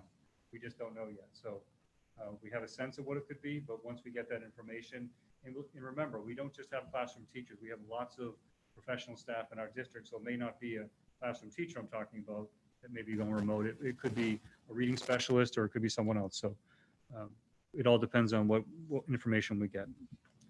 Okay, Kelly Wysocki, regarding going back to school, if transmission rates meet a determined level, are there negotiations needed with the teachers' unions, or would that not be needed in the event school committee voted to return to completely in-person learning? Because this is Massachusetts and Chapter 150E is going to be negotiated. Okay. That is a change in working conditions. Kirsten Parton, based on work schedules, is there any flexibility with swapping kids from Thursday, Friday to Monday, Tuesday? Yeah, not at this time. We're not Okay. entertaining that. I mean, that, I'm not saying no, but I'm just saying not at this time. Yeah. Claire Meehan, could you please clarify what would happen on remote learning days for the hybrid model? Would there be any contact with teachers? Would learning be student-driven, videos, worksheets? And would this vary by school? Yes, Claire. So it would be a combination or one of synchronous live teaching, it could be, or contact. It could be asynchronous, whether it would be a video or it could be student driven. So it really depends on the grade level, the course, all of that. And then if we have additional staff that will be working remote, they will be assigned to check in with certain, our goal is to have department, a teacher from every department for the secondary and one person to look at a couple of grade levels in the elementary that'd be responsible for checking in with kids on remote days. So that's what our vision is. It's whether or not we have the staffing to do that. So we need to work through that a little bit. Okay. From Kelly, if you choose cohort D and the whole district goes remote, are you still in the virtual academy? Does this change if the change to remote happens before or during the school year? It really depends on when that change happens with the district. So if it's a quick change, then we'd probably need some lead time to have someone go back into a cohort A or B or back into remote and leave D. But we'd like to have a commitment for people to stay as long as we're in this process, you know. But there needs to be kind of benchmarks as we go along. So it can't be, and I think I said this earlier, it can't be in a situation where on Monday you decide, you know what, I want my kid to be in hybrid and you've been in the Learning Academy, virtual academy, we got to have some lead time on that. So. Fair. Kristen Parton, will kids generally stick with the same teacher they've been assigned as much as possible? That depends on what grade levels. If it's elementary, yes. If it's middle school, it's within the cluster. And if it's high school, we're doing all we can to keep grade levels together. Okay. Michelle Bonnet, when will we know which cohort our child is planning for purposes? Will only children or children without siblings in school system possibly be flexed to a different cohort for number purposes? Yeah, so we're going to get on that in the next couple of weeks. I think if you want to look at the way we've broken them down alphabetically, that'll kind of give you a sense of where your child may be. But all those definite, the principals are working on those cohorts right now. Is there a plan to also sanitize the outdoor? We answered that. Julia. Once Student Services decides who qualifies for Group C, when will parents find out if their child qualifies? Mary? As soon as we have the numbers, we'll be contacting families individually, so you know exactly what the expectations are. As we said, we wanted to wait for the vote so we know what model the district is moving forward with, and then we can look at the exact numbers of people and contacting everyone as soon as possible. Kristen Parton, will the kids have any time aside from recess where they get to interact with each other? Yeah, there'll be scheduled mass breaks throughout the day too. We hopefully have those outside if we can, so that there'll be a time to interact as well. Holly Rand, has there been any consideration given to frontline working families that are unable to work from home to allow students to go in the same capacity as has been suggested for teachers' children? We answered that, not Yeah, at we this talked about that. time. No, this time. No. Sorry. Pamela Bates, have you considered allowing a cohort D that's not just virtual academy, but keeps kids in their assigned class? For example, my child is in cohort A, but I'm not comfortable sending in person at all until a vaccine is available. Would you consider my child to be in A on Wednesdays, do the normal Tuesday, Friday online work with cohort A, and plug into self-study with D on Monday and Tuesday? Just a thought for growing number of families not comfortable sending in person. Yeah, thanks, Pamela. I think, you know, one of the things that we've tried to commit to is not having our teachers in both worlds. So if you have someone that is committed to doing virtual in the academy, we need to have a certain amount of teachers working with them and staff working with them. If we do what you say, they would bounce out of the virtual academy, back into the AB cohort, and then back into the virtual academy. And that's really difficult for people to manage. Dr. Marsden, if you can talk closer to your mic, Oh, there's really? another Oh, sorry. please, thank you. Leanne Harvey, thank you for clarifying. Why did we not receive the plan ahead of time? Thanks for all your hard work on this. We are in unprecedented times and we appreciate all of your work this summer. I think we explained why we did not release this earlier. No, she was thanking us for that, Oh, not okay. asking us. Okay, sorry. So thanks, Leanne. Appreciate that. Excuse me. Yes, thank you. All right, now. It's a little hard to read these sometimes just because they skip. It is, and it keeps moving. Now I lost where I am. Christine Higgins, Christine. 7:13 p.m. Oh, thank you, Leo. Christine Higgins. Are any other factors being used when determining what cohort your child might be in other than last name? For instance, if 3 children are on the same non-school related group or activity and are in the same class, are you going to try and keep those kids together? Or is the last name the only factor? Yeah, the last name is the only factor right now. Okay. Catherine Thorpe, my question in regard to what remote days will look like is different than I believe the previous question that was asking about full remote cameras in classrooms. My question is asking, what are kids doing on remote days? Will they be connected to classrooms via Zoom? Thank you again. Okay, I mean, I think we talked a little bit about the different asynchronous, synchronous, and working on directed, student-directed work. I mean, if they're in the classroom on a remote, if they're on a remote day and there's a lesson going on in their classroom that's being live streamed, then they can participate in it that way or watch it that way. So that was, I think, what we're trying to get at there. Jeff, and I this comes up a lot, and I was even going to go through it, without getting into that which we can't discuss with the union. The concept of live streaming would, in theory, if we could pull it off, would give you consistency. You're in the class live Monday and Tuesday, Thursday and Friday, or Wednesday, Thursday, Friday, you're with your same classmates through live streaming. Mhm. Right? Like in some cases, at least, I think that seems at least, again, consistent, some level of structure. Right. I guess a part of that is, what are the factors that make live streaming difficult? I can guess several of them, but what are the things outside of union-oriented issues that might be there? I'm not sure there are any there at that point. I mean, that's the biggest thing. So things like camera, microphones, et cetera, we issues. can manage. Not issues. High level, we can manage the Yep, logistics. not 'Cause they come up over, and that's where I was going to ask as well. It creates a little bit more continuity. For sure. Elodie, will there be lunch options via the cafeteria or will children have to bring their own lunch with the in-person or hybrid model? Yes, cafeteria will be open. Ryan Landers, can any parent who wants their needs their child in full-time remote distance learning, now sounds like it's called cohort D, automatically get to do so we can sleep tonight? Meaning Sleep don't away, have Ryan. to apply or get approval for it.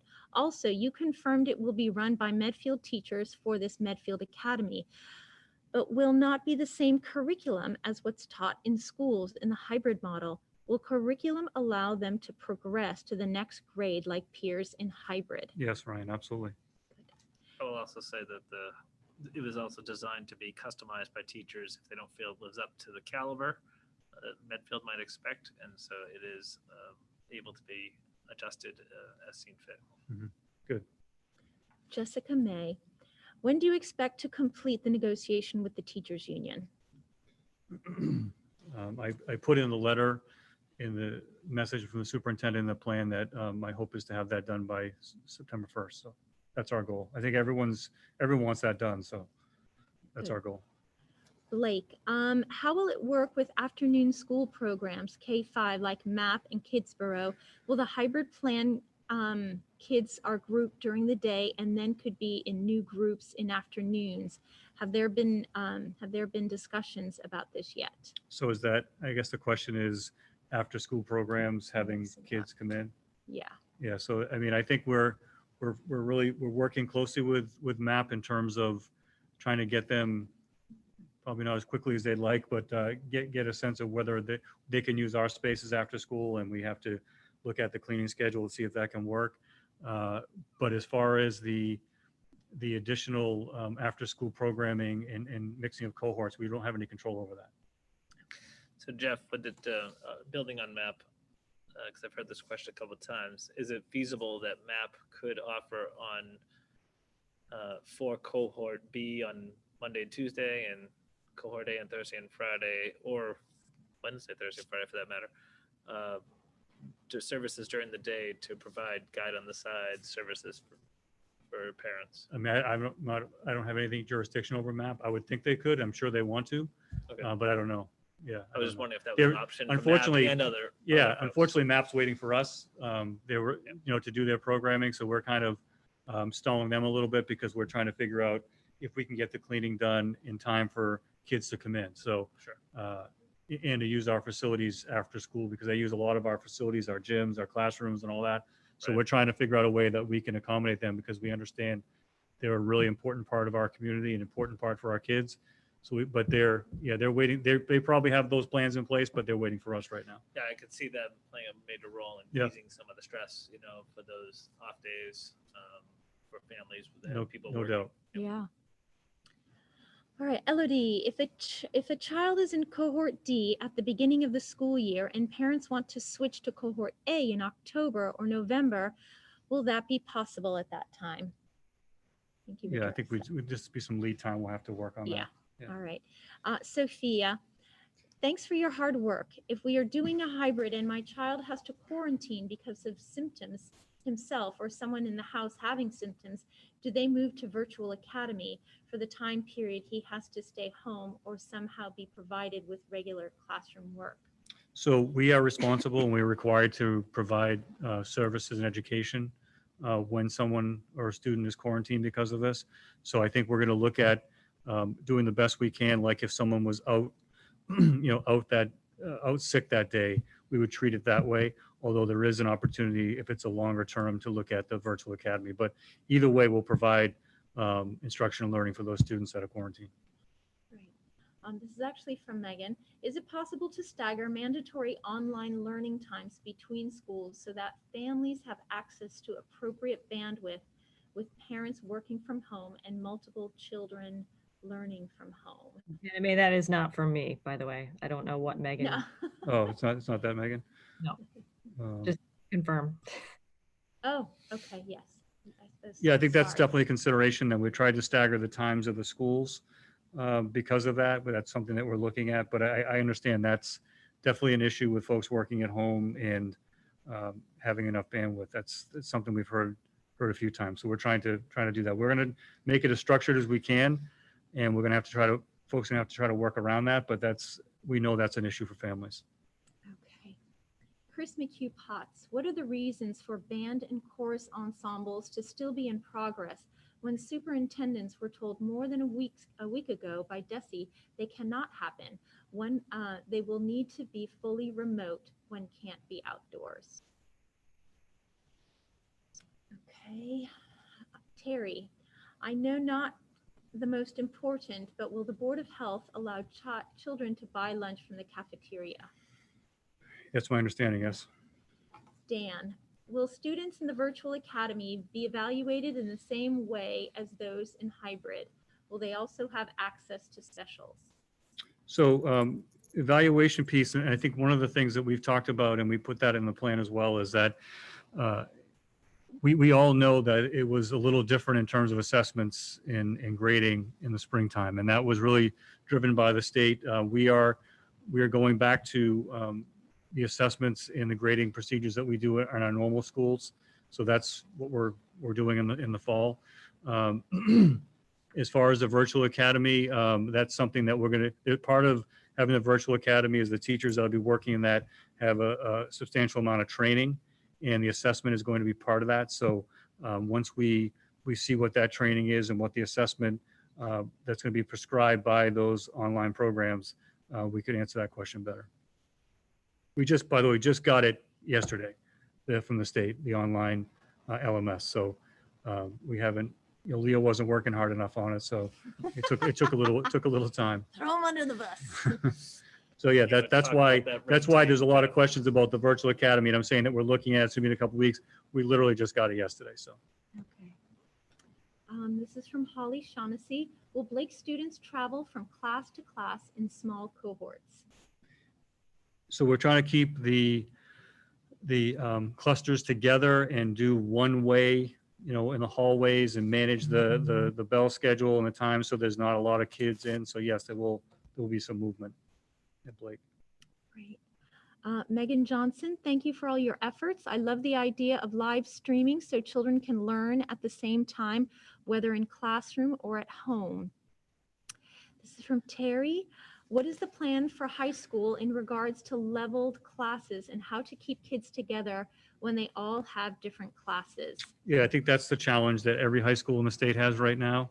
We're still going to have our same class offerings where we're looking at possibly a reduction in some of the electives that we have at the high school, but our core classes, we're still doing the levels.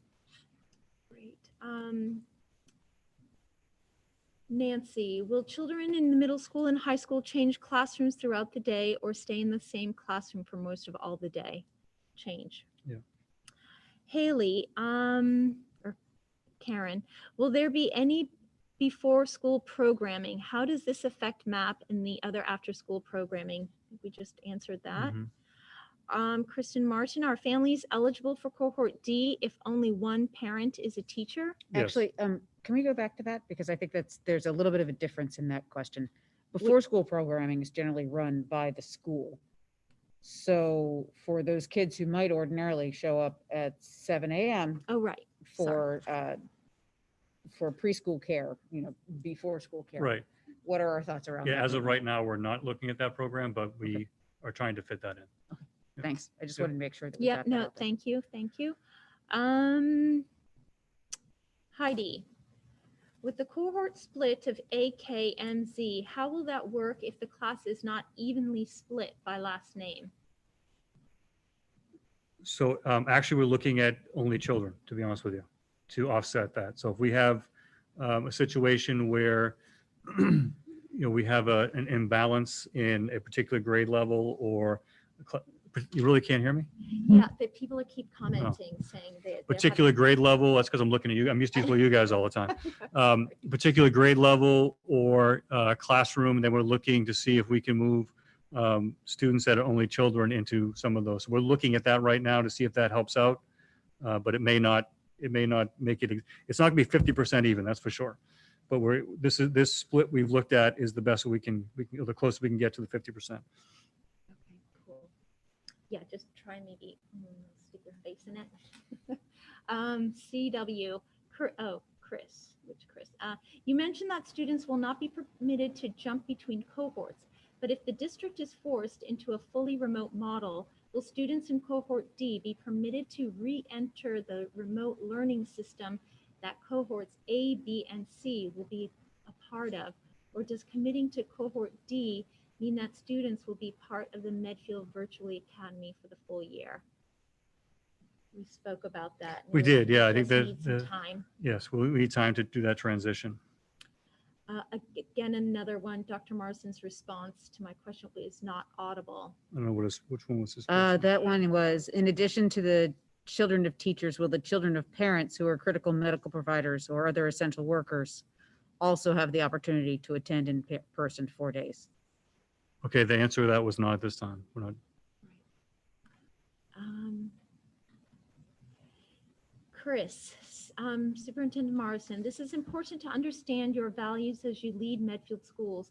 Please clarify your statement that all survey results were the same across state, justifying the need for Massachusetts DESE to make decisions versus locally.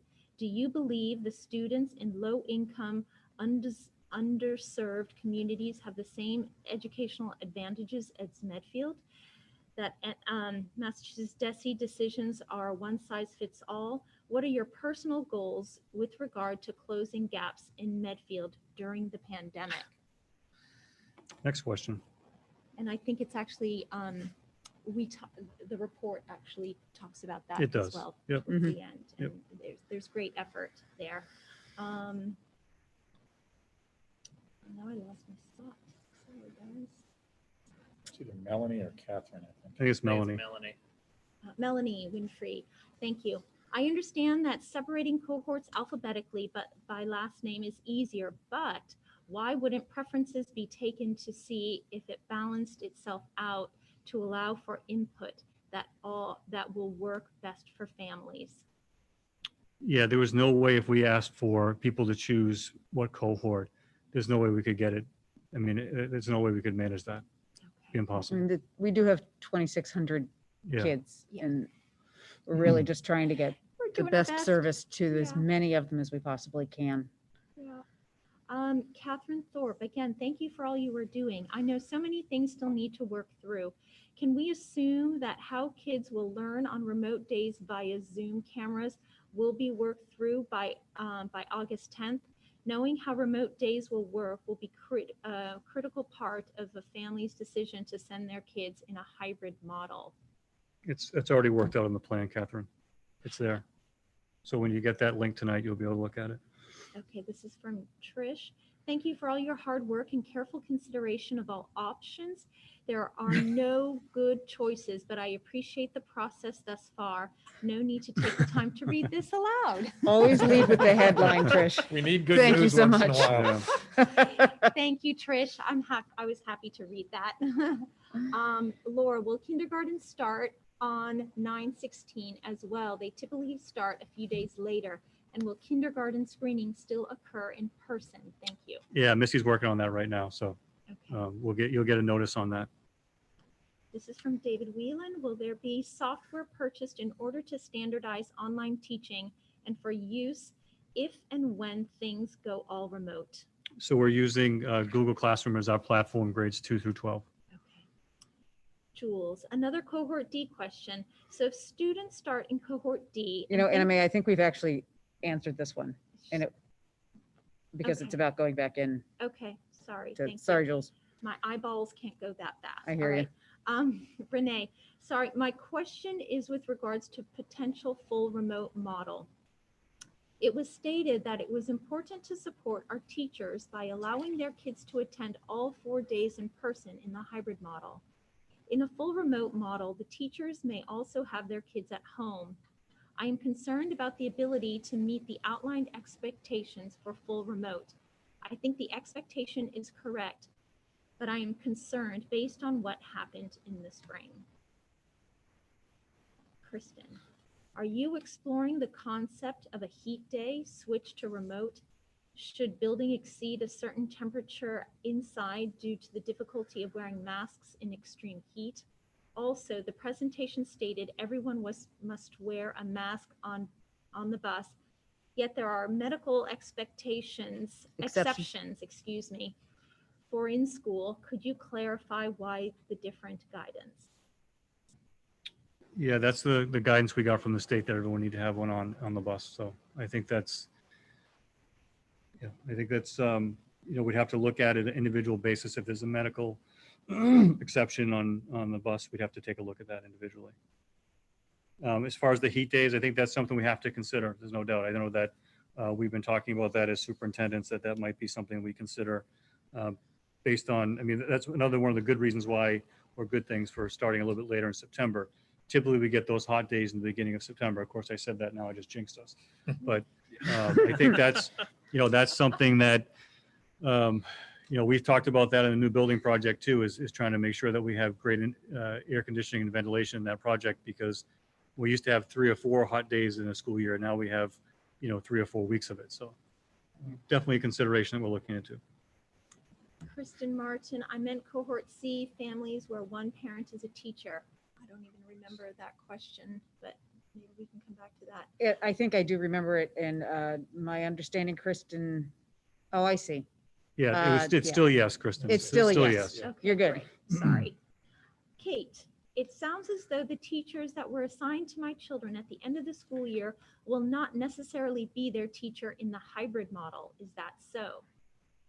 I think the only way that is so, Kate, is if your child was assigned to a teacher that may not be able to medically come back in this situation. But otherwise, we intend to, as much as Otherwise, possible. yeah, Yeah. same. That's the intention, yes. Jane Newell, will all classes follow the same curriculum so families can team up on the remote days, even if they are not in the same class? Classes have already been assigned. Will you have to reshuffle to classes to redistribute evenly in cohorts A and B? Will half-day K exist? So we're trying not to reshuffle anything for cohorts A and B. That's our goal, not to move anyone. And yes, half day will still exist. Half day K will still exist. All right, Leanne Bravo. I'm not sure why my question was dismissed, so I will submit it again. What is the procedure if a student or teacher has symptoms while at school? Will school be immediately closed? Will that person need to go into quarantine? Will the student be released to the parent? Leanne, that's all documented in our plan. There's 17 pages of stop-start guidance with a link on our plan. So when that gets posted, you can look at it all right there. You know, and I have to tell you, as we're trying to go through these questions, just because of the technology, they jump Yes. They as they're jump, yes. dismissed. So sometimes we may actually miss, but I think we're all trying to make sure that we go back individually to feed them to you if we miss them. So Yes, yes. No, I was we're this trying, is guys. I'm Not only sorry. record number of attendees for school committee meeting at 400 plus, but also record number of questions. Right. Yes. Kristen Martin, sorry for sending incomplete thoughts. I am concerned with cohort C mixing high needs and teacher students who are not high needs and developing a plan for all these students. Will there be a different plan? Just to mention that some teachers do have high needs students, but just want to kind of clarify that there's an equity issue there. For sure. But Yeah, it's something we'll consider. Ryan Landers, if children are in Medfield Virtual Academy and on a 504 plan, will they continue to have access to their specialists, such as virtual check-ins with Kathy Bockhorst, who's amazing, as your teachers, as are your teachers and staff? Yes. Great. Rob Goldman, if we start in cohort D and the COVID-19 numbers dictate full closure based on threshold metrics being breached, will those cohort D students be able to rejoin the full remote program, or will they need to stay in cohort D as part of the Medfield Academy? Yeah, we talked about that earlier, Rob. I think there's going to be a transition. So we'll have to have a couple of weeks of transition on that. And possibly if we're in a full remote, it really depends. If we get a full remote by the state and it's going to be for a long period of time, that makes that decision a lot easier. If it's a full remote like we had this past year, which started out as 2 weeks, and it just remains at 2 or 3 weeks and we go back, then probably stay in the academy. Dan T, should the school? same question. Oh, okay. Thank you for pre-reading. Missy, thank you for all you have done. My heart breaks for these teachers having to make such difficult decisions, including putting themselves at risk for our children. What is the expectation of the teachers regarding mandating PPE? If students are non-compliant with consistent mask wearing, what is the protocol regarding behavior? Are they sent home? Are there additional staff in classrooms to assure masks and distancing are occurring? So part of the the recent MASC policy is that you do treat this like any transgression in the student handbook. That is part of what that policy is. Whether or not that fits in the Medfield policy, I'm not sure, but that is part of the model policy that we'll have to discuss and get in place prior to the start of school. Regarding the middle school, will advisories be shuffled to place kids who are in accelerated math and/or same foreign language together? I don't know that, Terry. I'd have to ask Nat on that one. I don't know if do you guys know that at all?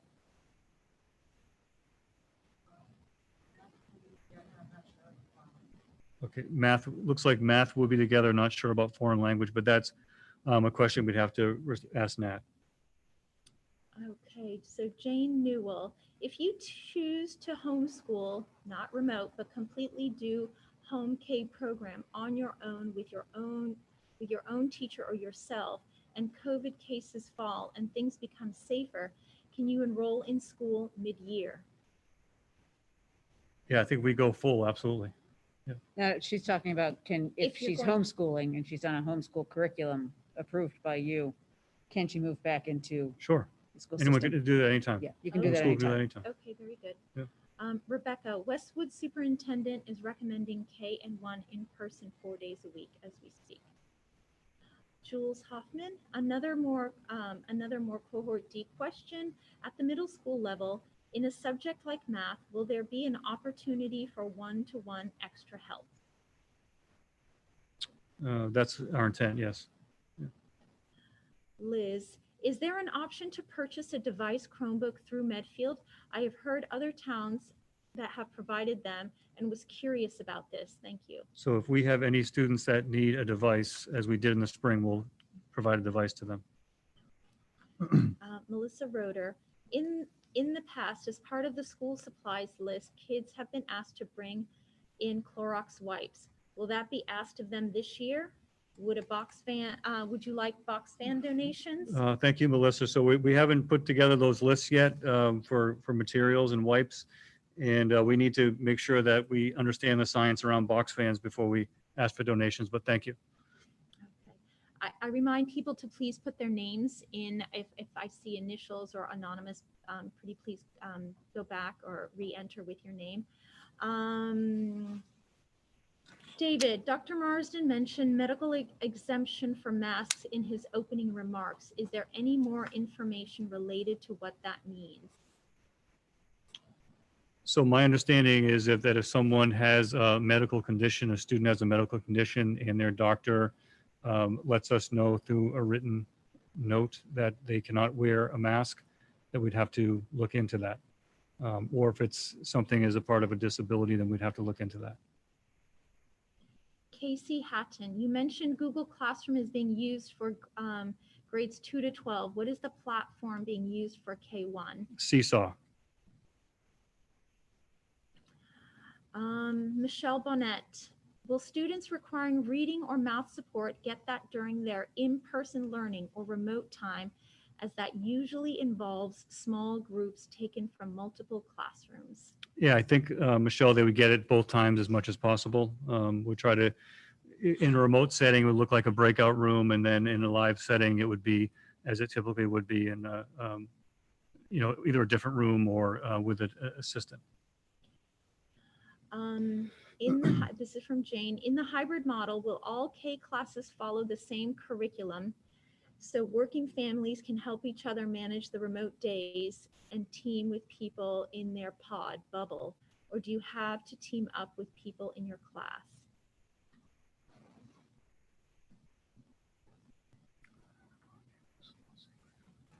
I'm sorry, I was looking at a different one. No, that's all right.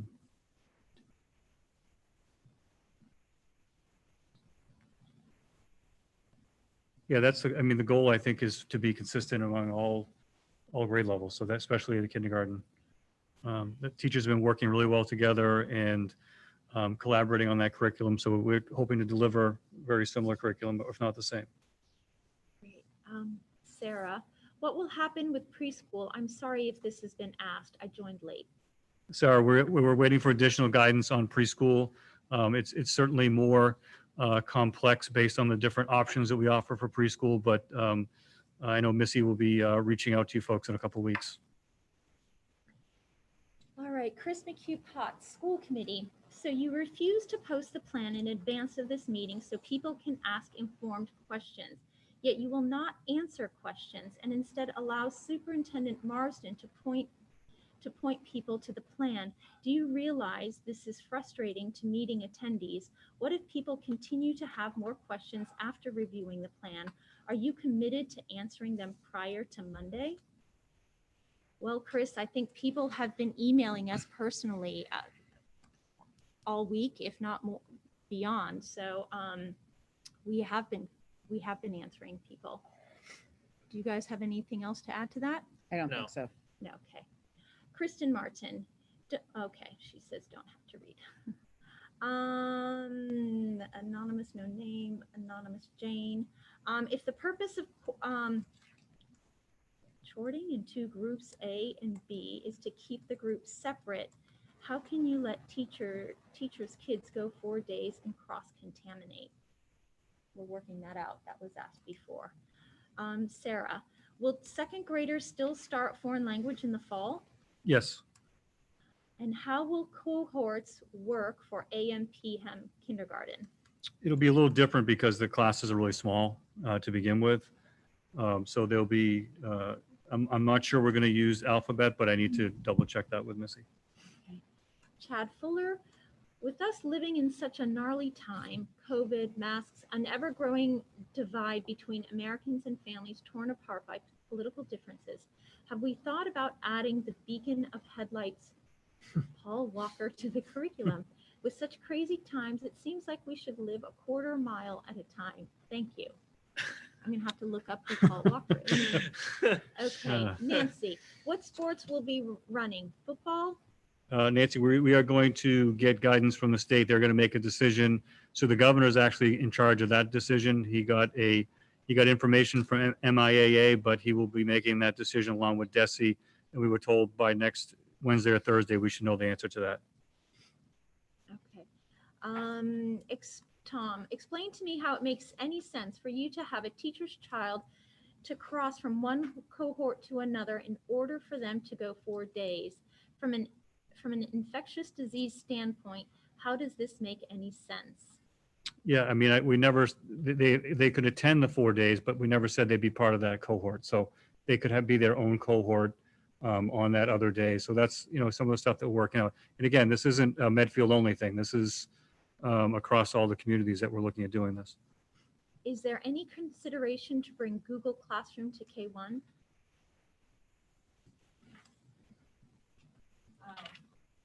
I gotta get a drink of water, Christine, so maybe you can answer.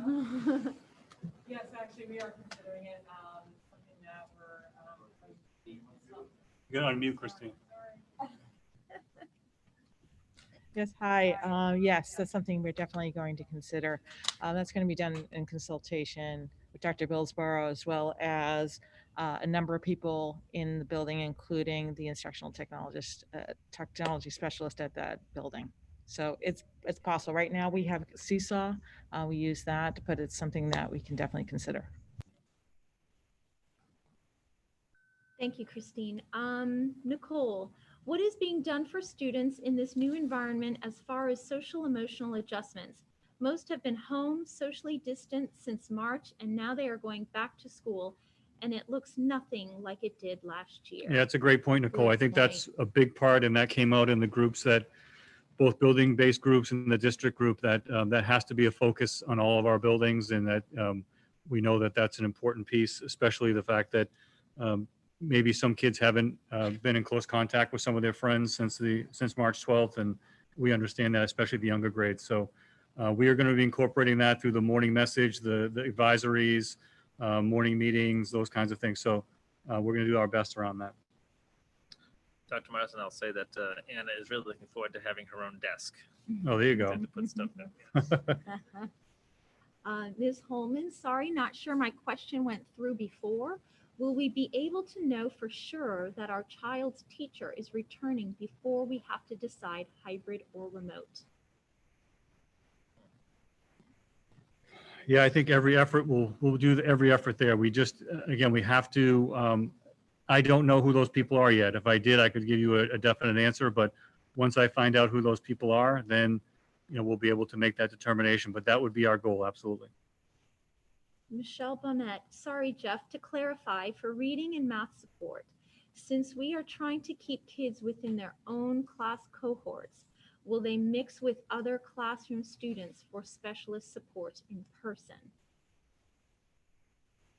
I think we're trying not to do that. I think that's, and I thank you for the clarification on that. I was thinking you were talking about something else. Yeah, I think our goal is to make sure that any of that support happens just with those particular students in that cohort and not mixing cohorts of kids for assistance.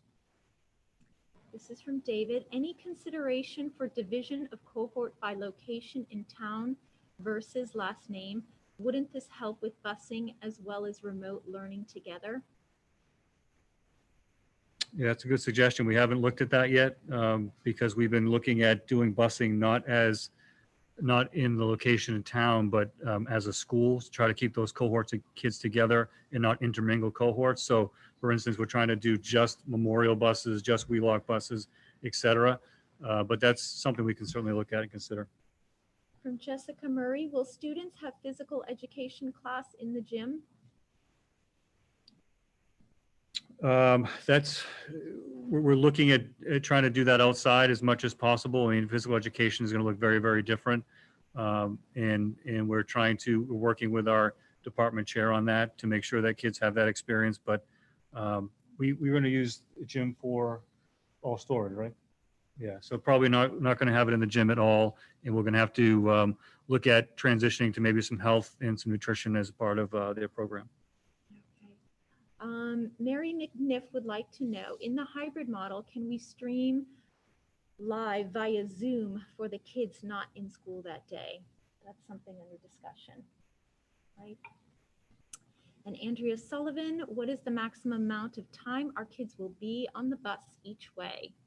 So Andrew, we can't answer that until we know the amount of kids that are definitely taking the bus, and we'll get that information in the next 2 weeks. We want to minimize that as much as we can. That's why we're looking at doing the bus routes by school and not by location in town. Yes. Okay.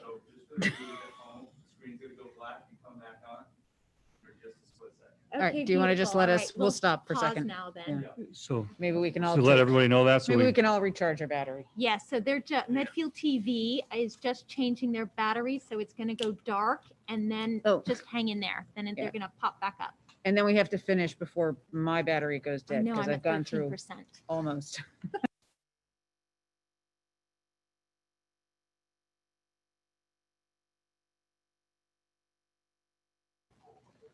Va bene, it works. All right.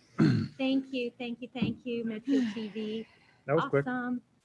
Next Thanks, meeting, Amanda. I bring an Brett. extension cord. What is the it's switching on me? Okay, we talked about Jessica. Josh, will the assignments work on remote virtual days be required with two working parents? Remote work will be nearly impossible, especially in the lower grades. How will this affect progression to the next grade? Yeah, I think that's a consideration that we have, and we're concerned about that, and we know that's a real life problem in families in the homes right now. So that we're going to try to do the best we can on those remote days to make sure that there's some synchronous, asynchronous, and some really high level assignments that kids can be working on. Chris McHugh Potts, what is the metrics? What metrics are in place to evaluate effectiveness of the various models? I mean, I see that that's directed towards us. We were going to talk about it. We haven't established it because Yes. we're just getting the models. But I think Yes. we are. Those are some questions. That's next step. It's a good question. It's just Yeah. don't have it yet. Andrea Sullivan, Mary McNiff would like to know the hybrid. Oh, we did that, right? Mhm.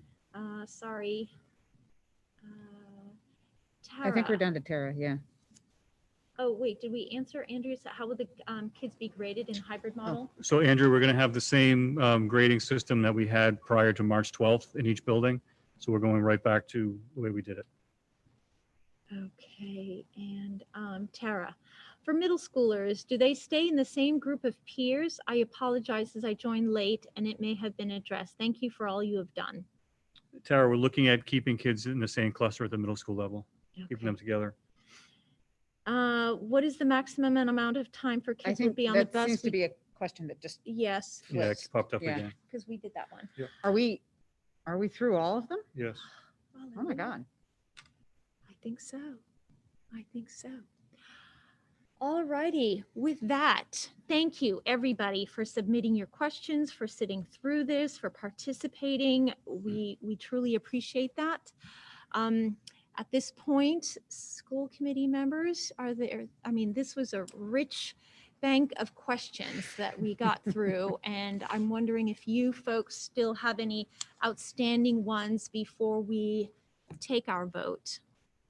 No, I would say that our citizens asked most of them. I think, there's still a lot of work to be done in terms of, first of all, just wrapping our heads around the idea that this has to be a fluid plan, that we can make a recommendation for what might happen as of August 6th. But I think that we all know that August 8th, August 10th, or August 15th could be a very different day than today. And so as a community, we have to remain flexible, and that's getting harder and harder to ask, but it's also still the reality as much as it was in March. And that this plan is really about planned safety and risk reduction. And that is our greatest concern, that we balance the risk of the social, emotional, and educational hit versus what could be a terrible tragedy. And I think that all of us have struggled with that. And I again have to reiterate to Dr. Marsden and to the administrative team and to the people who are sitting behind him who don't necessarily get all the credit or all the screen time, Mary Brule and Christine and Michael LaFrancesca, that I am astounded by the amount of work that you have been able to do over the last 4 to 5 months. And especially, I'm not sure any of you have had a day off since March 13th. Correct. And I personally know that. I hope everyone out here knows that as well, or they do now, and spread it far and wide, because I really admire how well you've been able to stick with the idea of kids first for all of that time. So thank you. Thank you. You're here. Well said, Jessica. And I do have one. About, I'm like, woo, and Tim's like, I got a question. no, yeah, no, I wanted to review because they had some. The going in. entire story of school How much, committee. I know you met with the Board of Health, and obviously they have, what is the integration like with the town? And I am thinking, as I read through the plan, we're working so hard for the safety. And then, sometimes the choices, whether it's youth sports or others within the town, can disrupt that. So at Sure. what level do we work with the town? Well, I think they've been really supportive of what the work we're trying to do. They understand what we're trying to do. They're parents of students in our district as well, 3 out of the 4. So I think that we're going to lean on them on some of these issues going forward, especially looking at the mask and what recommendations we're going to have for mask in terms of mask policy. Staying in constant communication with them. They've actually submitted some questions to me that we're going to try to put together some answers for that are really targeted in their area. So, it's been a really good working relationship, and they know what our goals are, and certainly they have a big role and responsibility. I mean, I think COVID changed their responsibilities, tenfold, and they've been very, very, very supportive of our work and easy to work with, and I can reach out to any member and they get right back to us. So it's the integration you want. I mean, I have to say, I don't hear that same thing in other communities. So I think that's an important piece to recognize, that our Board of Health is engaged. They want to do what's best for kids, and they want to make sure that everyone's safe. Anna, may I, if I can, I'd like to jump in. Am I coming in really loud still, or? No, it's good. Yeah, no, we can hear you. Perfect. I wanted Just to. don't know where you're coming from. I am sitting in my basement in quarantine. Yeah, and I'm living proof here that we can do this hybrid, and I can still be participating in this meeting. But I've been pretty quiet this whole time, not because I'm sitting in my basement watching you, but because as part of the committee that has been at work, I can honestly tell you that a lot of the questions that have come up and what you guys are discussing are things that have, if not all of the things, are the things that came up in the hours we spent talking about this as a group, and in the forms that we filled out, and in the brainstorms that all of the groups went through. I mean, it can't be understated how much work has been put into the formation of this plan. And we each had an individual meeting with Dr. Marsden. And I remember really vividly him starting my meeting saying, in a perfect world with COVID, which is not a perfect world, but in a perfect world, what would your vote be returning to school? And of course, my answer was in person. And I think everybody would say the same. And when he said the 6 feet kind of metric did not allow for all the kids to be safely allowed in school, then I immediately pivoted to, okay, then hybrid, because it was my firm belief that something was better than nothing. And I really truly believe that the plan that we all, this group, this school committee, this town are going to put forward now really addresses all the safety concerns while still putting the needs, the social, emotional, and the mental needs of our students first and foremost. And do I understand that this is a living document? Yes. And that things may change on a dime? Yes. But do I also understand that we need to start somewhere and then build on this? Yes. And I also understand that the frustration of parents saying, we haven't seen it, we haven't fully understood it. I hear you and I understand that, and I feel it. And I think that we just need to move forward so that we can now really start to, as we've been saying, get into the weeds and answer these questions that we can only answer if we really start to move forward in one direction. So I just wanted to get that off my chest before we took a vote. Very well stated, Megan, and thank you for serving on that committee. I'm just going to unmute myself. So, folks, I think the time has come, and I'd like to know if we have a motion to approve the recommended model, the hybrid model that Dr. Marsden just recommended. So moved. Do we have a second? I second. Do we need to approve the hybrid model, or do we need to approve the plan first and then approve his? I think we're approving the plan and allowing them to move forward. Okay, I think the plan and the model, and don't forget Okay. the start date, which so you can always plan, model, revoke and the start date next meeting. Can we do a counter? But All right, so we got 3 things. Okay, All right, so three we votes. just want to make sure we're doing them in All right, I'd the like to move appropriate that we- order. I'd like to move, scratch the previous motion. I'd like to move to approve the reentry plan for the Medfield Public Schools for starting the 2021 school year. So moved. So moved. And do we have a second? A second. Sorry. Second, okay. Let's take a roll call vote on that. Jess Riley, Aye. Leo Brem, Aye. Tim Knight, All right. Megan Glenn. Aye. I can't, are you muted? Aye. She said Oh, aye. yeah, you're far away. Sorry. Anna Mayo Shapebrook, aye. All right, and then the second motion regarding the recommended plan, do we have a motion to approve? I have a motion to approve a hybrid plan beginning for the school year, the 2020 school year, beginning on September 16th, 16. Oh, you just 2020. Amend, and then the FY21 school year, I think you meant. I meant the FY 21 school year, September 16th, 2020, beginning start date. Do we have a second? Second. Seconded by Leo. We'll take a roll call vote. Jessica Riley, Aye. Leo Brown. Aye. Megan Glenn, Aye. Tim Knight, All right. Anna Mayo Shapebrook. Aye. I think we've done all our motions. Yeah, because you got the date. Yeah, we got Right. the date in there. She got the two. I try to for- be efficient. She got the two for. All right, and thank you again to all the folks who tuned in, and just gratitude all around to this monumental task. And when will the actual document be released to? Making this hybrid meeting work. A lot of great questions from the community, so I appreciate it. Thank you. Yeah, absolutely. And so, Dr. Marsden, that'll be posted on the medfield.net website. Yes, Okay. And posted this evening. I believe that what our peak was 364, No, Which is- Oh, it's not- 378. 378. Oh, I must have looked away. Yeah. That is a record. So thank you all for being so concerned about your children. We are too.